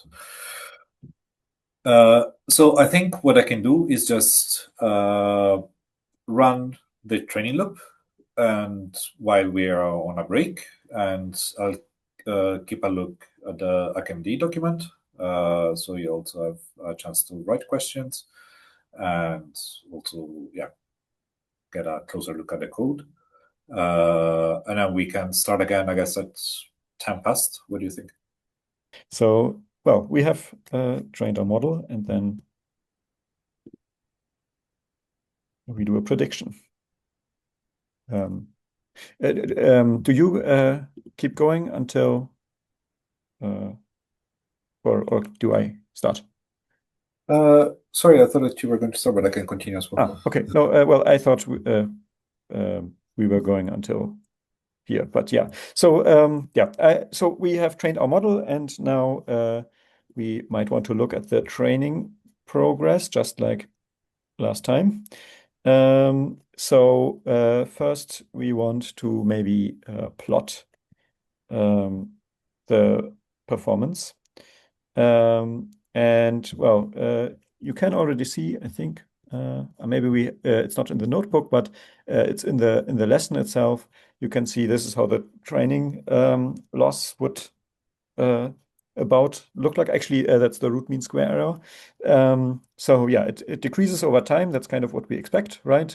Or had hoped for. You can see, well, maybe at the end towards the later epochs, there's just a hint of it kind of starting to level out, where it wouldn't maybe decrease any further, but to make sure we could go maybe for another 20 or so epochs.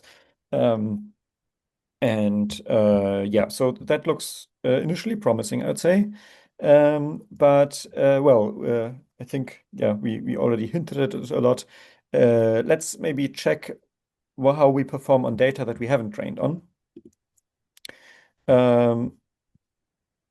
So, well, first, here's the performance of on the training set. So on the x-axis, it's the prediction, and on the y-axis, it's the label that we are trying to hit. And yeah, I guess, yeah, you can see there's maybe, again, there's a sort of slight hint here that the trend might go down a bit, but it seems to follow quite well.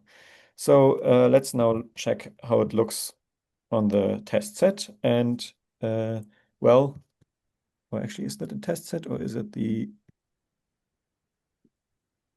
I think it's the test set. Yeah. But you can see, well, that's quite a lot worse. So maybe let's in terms of numbers. So our train RMSE was below 1, and our test RMSE is above, like it's almost 4. So quite a lot worse. So yeah, that's not great. But well, before we start thinking about what we can do to improve the performance on the unseen data, maybe we should think a little bit about what we can expect in terms of performance. So here we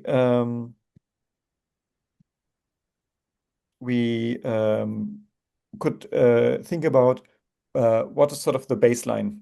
What is if we try like a simple, like intuitive model, sorry, I skipped one of the exercises, but I'll just keep going. Um, uh, what yeah, if we come up with a model, like if in classification, you often have, well, what would random choice be? Like, how would that perform? And in regression, it's often a bit more difficult to come up with a good baseline. You can very often you can just have the baseline just what if everything just stays the same, essentially? So that's what we can do here. We can just say, well, we predict everything stays the same, so we um, just return our input as the output, basically. Um, and well, let's maybe, yeah, define this baseline model and check what that would look like. And well, that also doesn't look great, maybe, but it's maybe from this kind of hard to quantify which of those two models would be best. So let's just put that into numbers. So here, if we will just use the same metrics now for our prediction as we did for the baseline model. So you can see, well, the baseline here is maybe so this is an error, so larger is worse. So the baseline is maybe a little bit worse, but not by all that much. So maybe there's something we can do to improve. Yeah. Um, so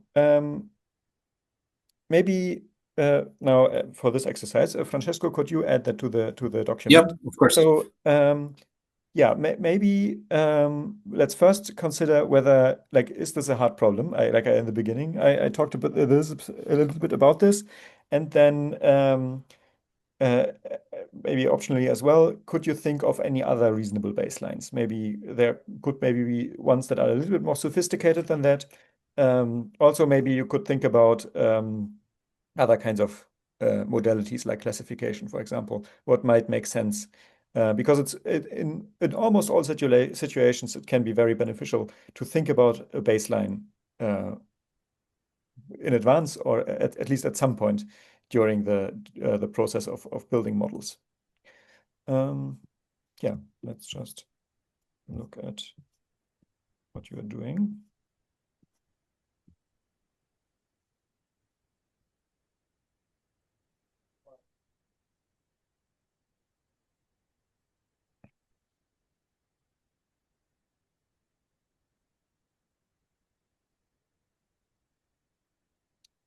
No ideas so far.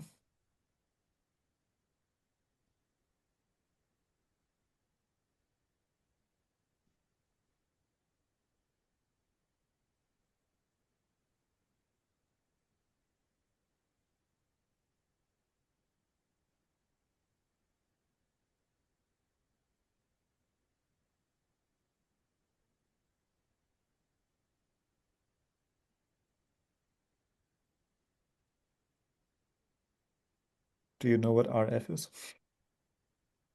No, maybe Hubrody could make it more explicit. Mm.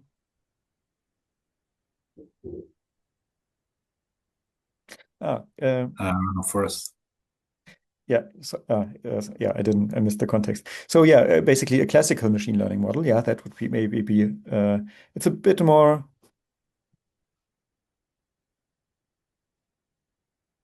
Yeah, okay. Yeah, so what's the idea behind the baseline model? Maybe more like again. So we would like to have some kind of intuition on what. Let's go here.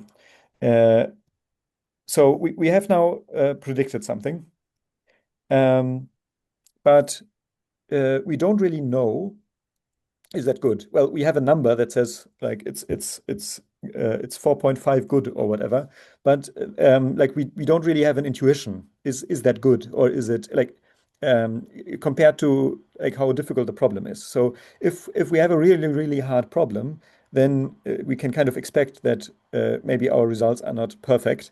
If we have a really easy problem, then maybe we should like yeah, we would like a high accuracy or a low error or whatever metric it is that we're using. So and the purpose of this baseline model is, well, um, what what performance can we expect? How hard is the problem? And is the result that we are getting, is that reasonable? How much, like, is it better than the baseline at all? um, or not. So if you think of a of training a classifier, if your classifier is worse than just basically rolling the dice and just randomly picking one of the options, then you know you might want to reconsider what you're doing. And similar for these regression tasks, if um, if your model is not better than kind of the most simplest way, the thing you can, the simplest solution you can come up with to predict the weather. You know, I can just make a prediction based on my feelings right now. And if that is ideally the model that you now came up with lots of effort, should be better than that. It should be, well, more intelligent than that. Um, yeah, so, but first we should maybe think about what is the simplest model that we can come up with. I told you, like, random choice is oftentimes a sensible thing, at least to consider for classification, and for regression, these just kind of assuming everything stays as it is kind of model are maybe a sensible thing to do for regression. And for then, yeah, someone else brought up random forests. So these just a kind of simpler or traditional machine learning method might be another baseline if that's kind of it's also that doesn't solve the issue of it being kind of giving you an intuition because, well, unless you have a good intuition for these simpler statistical models. But yeah, uh,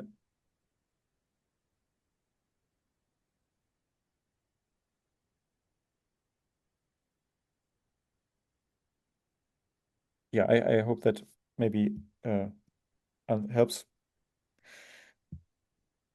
Um, yeah, okay. I think those answers are reasonable. Let's review the solution.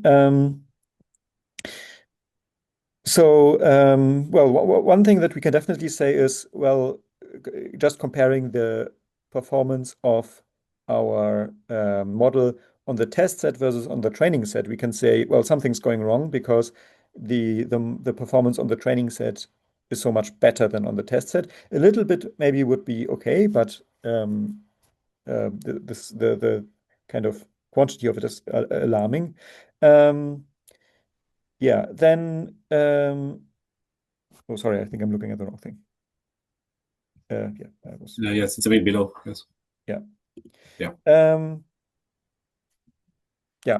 So, yeah, I guess the first question was a bit of a trick question. Usually these kind of weather things are quite tricky, but we of course like simplified it a little bit. But yeah, this kind of that's why this kind of baseline is really valuable. So you can get at kind of like a sense of what you can expect. Yeah. Yeah, but so then it might actually be really difficult to find a model that really beats the baseline like decisively. But well, we'll try we'll see how far we can get. And so this is now where we start with the next point of yeah, just let's see what we can do in order to solve the problems that we found and make the model better than what it currently is. So yeah, we already looked a bit at the training. So now let's bring in our validation data set. So we define it very similarly to our training data set. Instead, we just used the different held out values that we used. And the data loader is the same. Here we don't need the shuffling, so we can just turn it off. Yeah, and then we just define the model again, and yeah, let's run the training again. And this time we don't just look at the training loss as it evolves over the course of the training, but also after each epoch, we will look at what the I guess in this case the RMSE. Oops, something went wrong.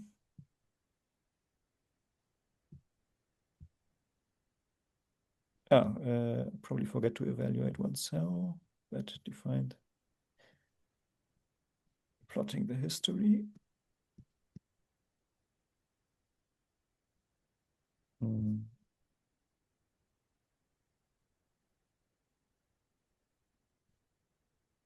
wait, where is it?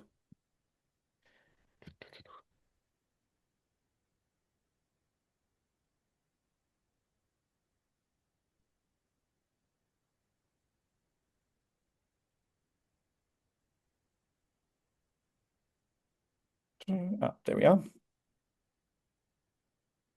Well, that was too soon. There we go. Yeah, I missed this one. So yeah, this is the training loss that we wanted to look at earlier, but so just for this particular training. And then now let's look at this cell here. And so you can see here, well, the loss of on the validation set doesn't really seem to improve at all over the course of training. So, well, that's maybe a bit alarming. Yeah. So it seems that yeah, the model is just training really well on the training set, but not at all on the well, it doesn't generalize at all to the validation set, and this is what we usually mean when we talk about overfitting in this context. Yeah, and yeah, this is kind of what these holdout data sets are for, in order to well, warn us at least against that. We are aware that this is what's happening. Okay, then well, I guess I also, sorry, I kept looking at the notebook more, so I keep skipping these exercises. But yeah, so then what to do about it? Well, so in classical machine learning, we often have this, you can just reduce the number of model parameters. So yeah, let's go to this next exercise, and so you can have think about that as well. Again, Francesco, could you add it to the? Yep. Okay, thank you. Right.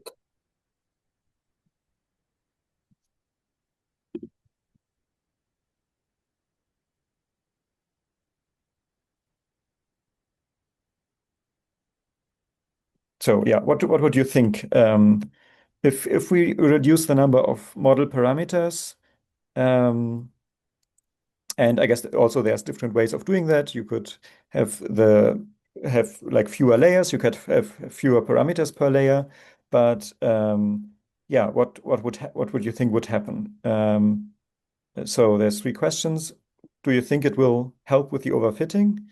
Then what do you think will happen to the performance of the model, like training performance then? And then so how much can you lobotomize your model before yeah, you will have some noticeable effect on the validation set then?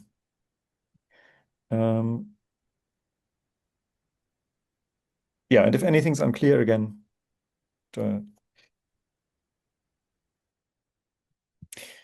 well, let's maybe continue and look at what we can find together. But yeah, so back to the notebook. So we picked a smaller model here. So we now have the first hidden dimension is now 10. The second hidden dimension is only 5. So the model looks like this now. So we only have like less than 1,000 parameters. And yeah, let's just run the training again. Let's see what happens.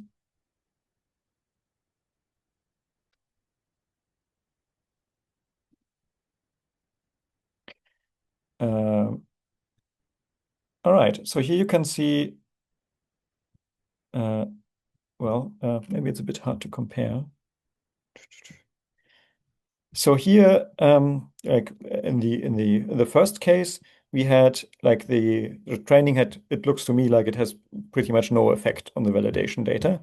But now here, I would say here, well, at least initially, the validation loss decreases, and then at some point it starts to slowly increase again. Or how would you see that, Francesco? Yes. So it didn't remove, but there is clearly a bit less overfitting there. So at least in the beginning, it was managing to generalize a bit more. So Still I not guess removed completely, but yeah. Yeah. So I guess it's still not a great model. Well, yeah. But yeah, also maybe to point out, so in the beginning here, there wasn't, so sometimes you can really clearly see that as you train, as you keep on training and your performance or the loss on your training data set decreases, you can at some point see a stark increase actually on the validation data set. Here, it's not as clear, but in some cases you can see that. It's a little bit, you can see it a little bit here, that the loss on the validation data set increases at some point because you're kind of overfitting on the data. But yeah, so yep. So well, yeah, as I said, it's still not great. I would say the situation is a little bit better than before because we can at least see some like a little bit of an initial improvement on the validation loss. And you can also see that, we can hopefully see here there's the gap between validation and training loss is much larger here than it is here. So that already would indicate that we've improved the situation in that regard a little bit. But then, yeah, let's also maybe look at the.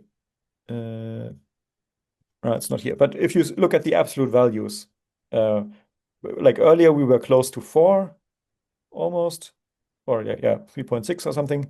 And down here, that is, we are now like in the best case, we are below like 3.5. So it has improved a little bit, but yeah, not great. Yeah, but then, so, well, we could now spend a lot of time trying out all of the different solutions, but, or like all kinds of different numbers of parameters. But yeah, let's maybe not do that right now. What else can we do in order to combat this overfitting problem? Well, one thing is sort of looking at the loss curve, you can see, well, there's maybe a little bit of a local minimum here, or well, I guess global in that sense. But there's some kind of optimal point here where if we just pick that model, it will perform better than sort of if we had kept on training. So what we can do here is we just use that model instead of the later one, even though the training has not like completed, like it hasn't like finished training through all of the epochs that we had set in the beginning. But why do we have to care about that? We can just stop the training early, and that's why it's called early stopping. So we have prepared here a little bit for that. So we have modified our training function here. Oops, it already starts. Let's keep going on that. as we are training, we can now periodically check, is the current validation loss the best loss that we have seen so far? And if it is, then yeah, we save that model. And also we have something here that's called patience. So we could, of course, immediately kill the training process. Sorry, when as soon as the validation loss gets worse. But if you look at the curve here, you can see sometimes like there's fluctuations in there. So we maybe don't want to be that strict. So that's why you have this patience counter in here. So if the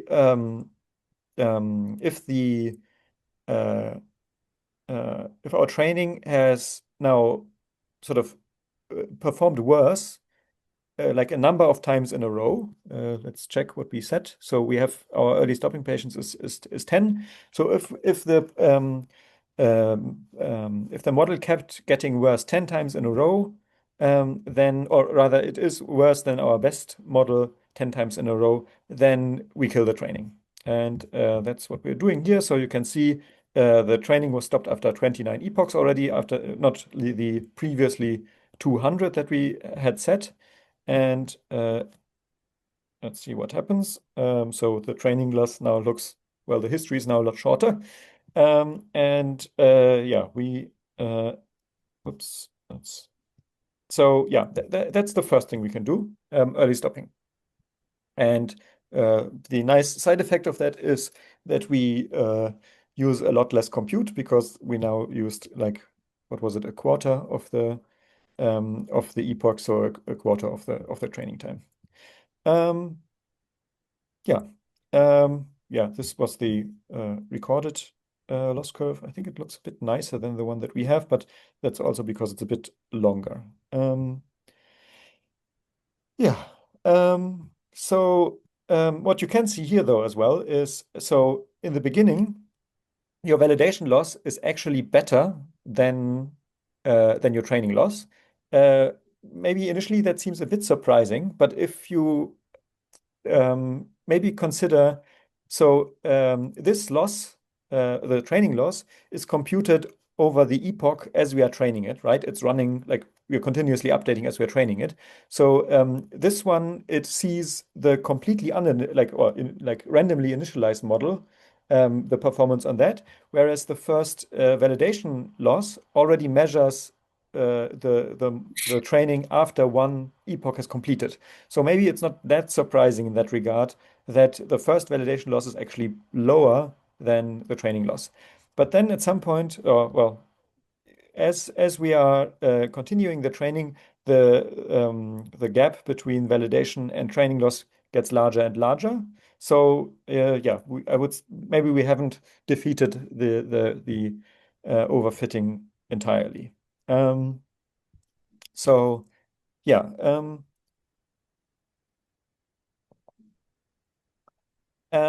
Now, well, if we now think back to our original training curve, so the training loss has kept improving and improving even after 200 epochs, and now the model or the training finishes really, really quickly. So yeah, that would indicate that there is still a lot more kind of learning that we can do. It's just that our model kind of fails to generalize. It doesn't learn the useful information. It would be nice if there was some kind of way that we could use to like help the model focus on what's actually important, and not and maybe like not focus less kind of on the noise in the data. And yeah, the first thing one could look at is this normalization. So it's often useful normalize the data well, if you have many features, they should all be the same size, for example. So if we go back to and look at our data, then scroll all the way up. So you can see, well, there are like some are around 1, some are closer to 0. I'm a bit confused by the first. Okay, yeah, that's the. No, sorry, that was a summary. Is there a. Yeah. So here you can see cloud cover. That's actually probably a categorical feature, maybe. I'm not completely sure, but yeah. And then the other features, they are, well, some of them are between 0 and 1. Some of them are negative and kind of in the tens. So that might be a problem for the model. So how would we address that? It's, well, normalization. So we go back to where we were. Not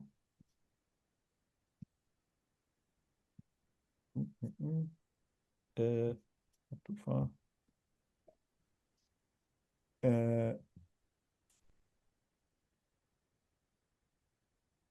So now, yeah, batch norm. So most of these different machine learning frameworks, they have different, well, or the same ways of normalizing things. And there are different kinds of normalization layers. So batch normalization normalizes all like one input feature across a batch. Yeah, let's add that to our model. So in the way we could do this is by just adding like a batch norm, and it's a 1D batch norm in this case, to our model as a first layer. In other, like if you build more complex networks, you will oftentimes also see batch norms or other kinds of normalization layers in like sort of within the hidden layers of a network. But for now, just put it at the beginning and see what happens. Yeah, let's go fitting again. So again, we early stopped. We early stopped at epoch 19 already, which seems quite low. Is that all that much better than the previous one? I would say not so much, but let's maybe look at the performance and print the values. So here we can see, well, we went now down to 3.5-ish. Oh, that one's way better. Francesco, do you have an idea? Should I just run it again? I think what you were looking at is one step later. Come again? Was I? No, never mind. No. Sorry. So let's just run it again, see what happens. So it's still, well, not that's also not great. But no, I sometimes ran into that issue where you had to restart the kernel. Yeah, rerunning that didn't work very well in the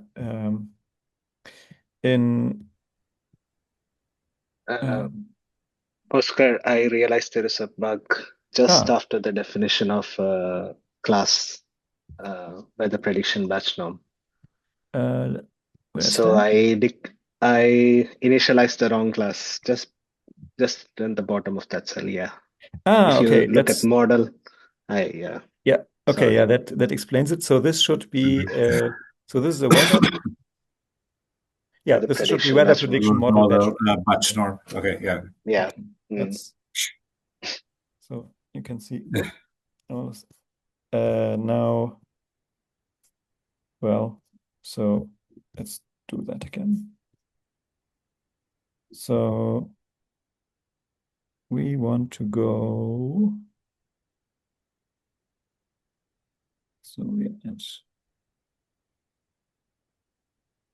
So all is stopping, and now we add batch norm. So we want to go until plotting that. Yeah. Sorry about that. One thing also that maybe we can mention is that yesterday we did this feature scaling beforehand over the whole dataset. We were using the scikit-learn, but what we were doing was exactly the same. I mean, maybe we're using a different scaler because it's the batch norm. Yesterday was the robust scaler. But it's also something neat that we can do in PyTorch to have it directly as a layer in the network rather than having to do it beforehand and then feed the scale data into the network. So just to clarify, it was the same that we did yesterday too. Yeah, and we have arrived.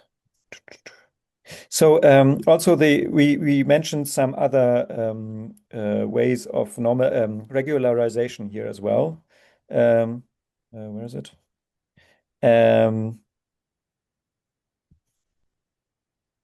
Here. So we mentioned dropout here, which is there are different approaches to this, but I guess right now we just want to look at this one, and let's see what.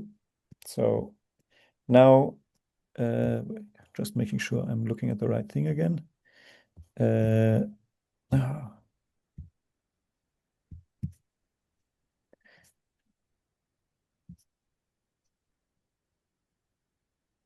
Okay, so Yes. here now this looks a lot more reasonable. So yeah, hooray. So yeah, so that already, so this looks like a lot more like a healthy loss curve. Yeah, it is of course like it's not like at some point the separation like between validation and training loss, it will usually grow at some point if yeah, that's not unexpected, but I guess we try to keep it as small as possible. Yeah, so let's look at the test predictions again. Well, I can't see necessarily how much of an improvement that was, but whoops.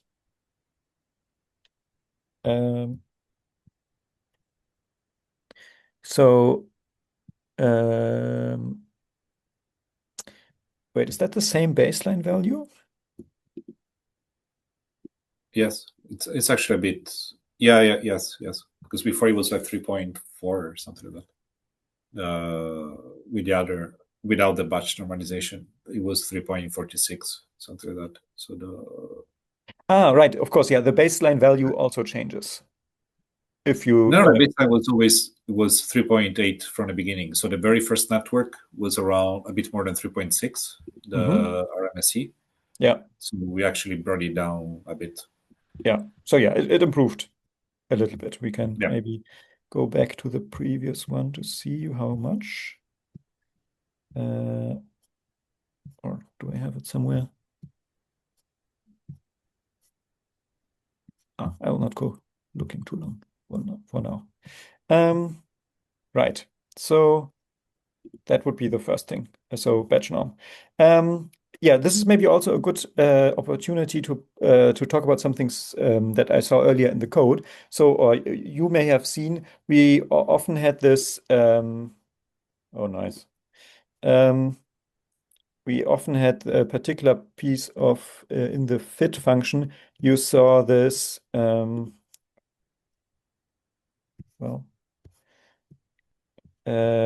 You often saw this, it's in the training function. You saw this model.train, and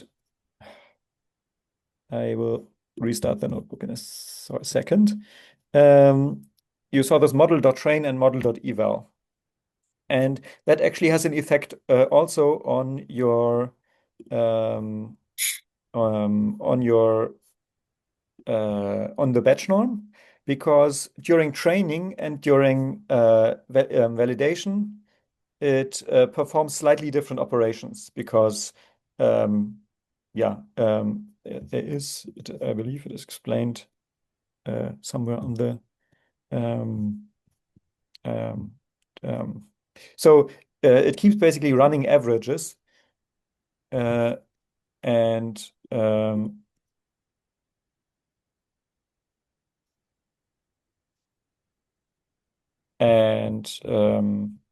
yeah, that's and during basically during inference, it only has kind of the data available that it sees in one kind of inference, but it has already seen like all of the data that it saw during training. So it can use kind of that knowledge in order to sort of inform the operation that it's performing. And that's why there's this difference there. Okay, let's see whether I get my entire exception back. That would be nice.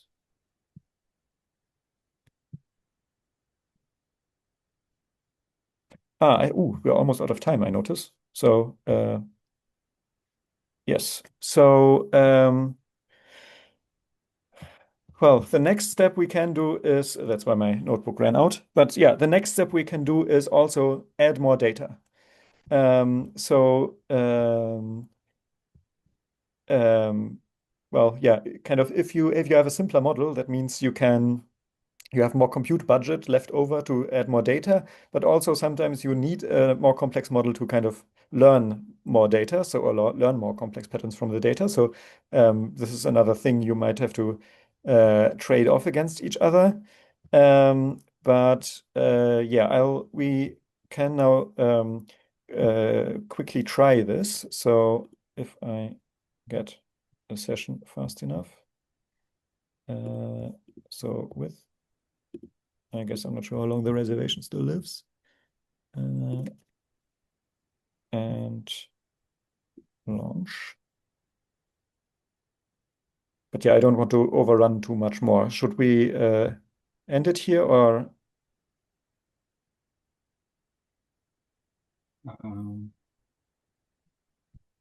We have, yeah, maybe we could. Maybe I can highlight what we learned just to summarize. And the rest of the code, I think they are in the notebook, so people can try out on their own time. Yeah, sorry, I was a bit too long at the end. So yeah, No you can worries. see. No worries. Yeah, take Yeah. your time. Yeah, so you have all the notebooks that you can look at, and you can see what that effect that has going to be, and yeah, just run it yourself. There's one final thing at the end that also adds TensorBoard, which is a kind of useful tool to look at training like as it is going on. I was going to also show, so you can see there is an app for TensorBoard here that you can use that might be useful. Some supercomputers offer this kind of thing. So yeah, just so you're aware, and it would then look like, kind of like this. And in the end, of course, save your model so you can share it. Right. So what have we done today? We looked in particular at regression models. We looked at in more detail at these at the training process and how it works and how you might fiddle with it if it doesn't work as you would like it to. And so yeah, we looked at some kind of problems that might arise and how you might go about dealing with those problems. Again, like none of this, or yeah, this wasn't meant as a kind of comprehensive.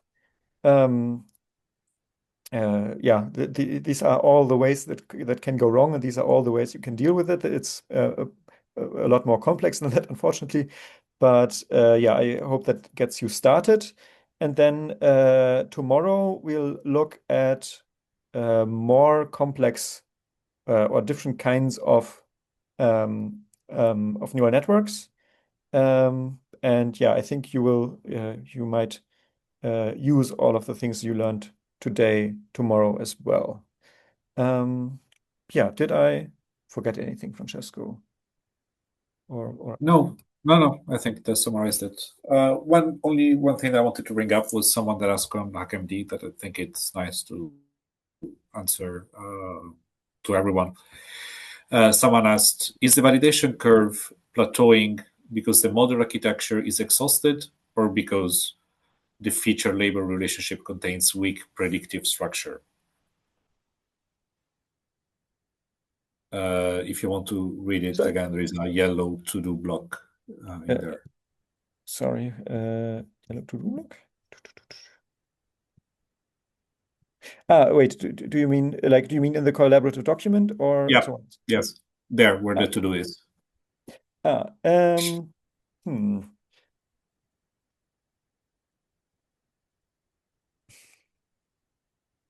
So I think in most generally, like it is difficult to disentangle correlation and causation as always.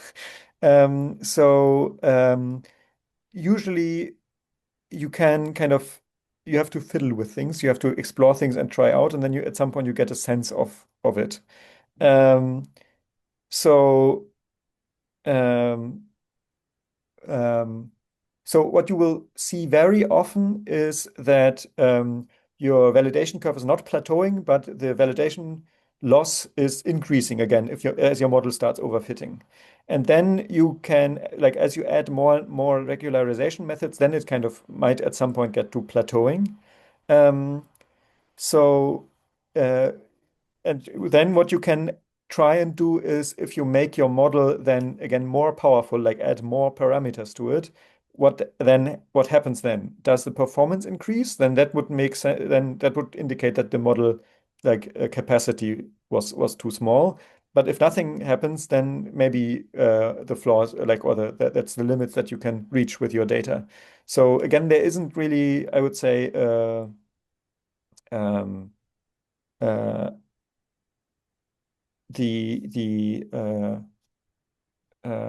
there's a sort of universal answer, but yeah, also in the reply that there is already, I think, very useful in that if your model can learn something from the training data, then that seems to that I would say that indicates that there is something to learn. So there is some information that the model can extract from the data. Um, if your model learns really well from the training data, but it doesn't generalize at all to the validation data, then that is maybe a quite interesting situation where you might maybe your validation and if your model fails to learn anything useful from the training data to apply to the validation data, then that might indicate that something is wrong with the data, or like in the way that maybe the validation data is way too different from the training data. That sometimes happens. But yeah, is that exhaustive? Yeah, I Okay. guess so. Like So yeah, especially there's for no things like correct answer. classification, I think stratification helps a lot with that to make Yes, yeah. sure that there is everything is more or less represented. But I think you made a very good point in saying that to check if the model power, so to say, has been or architecture has been exhausted, then it's a good test to just add something to it and see if it improves, because then you see if you're really at the end of the road with a particular model or just that it's what you managed to extract from the data. So I think it's a very good point. Yeah. There are some Right. more. Sorry. I think we have to wrap up, Yeah. but we will definitely continue answering some of these questions here. But just before we end, just like we did before, I added a block for your feedback for this session today.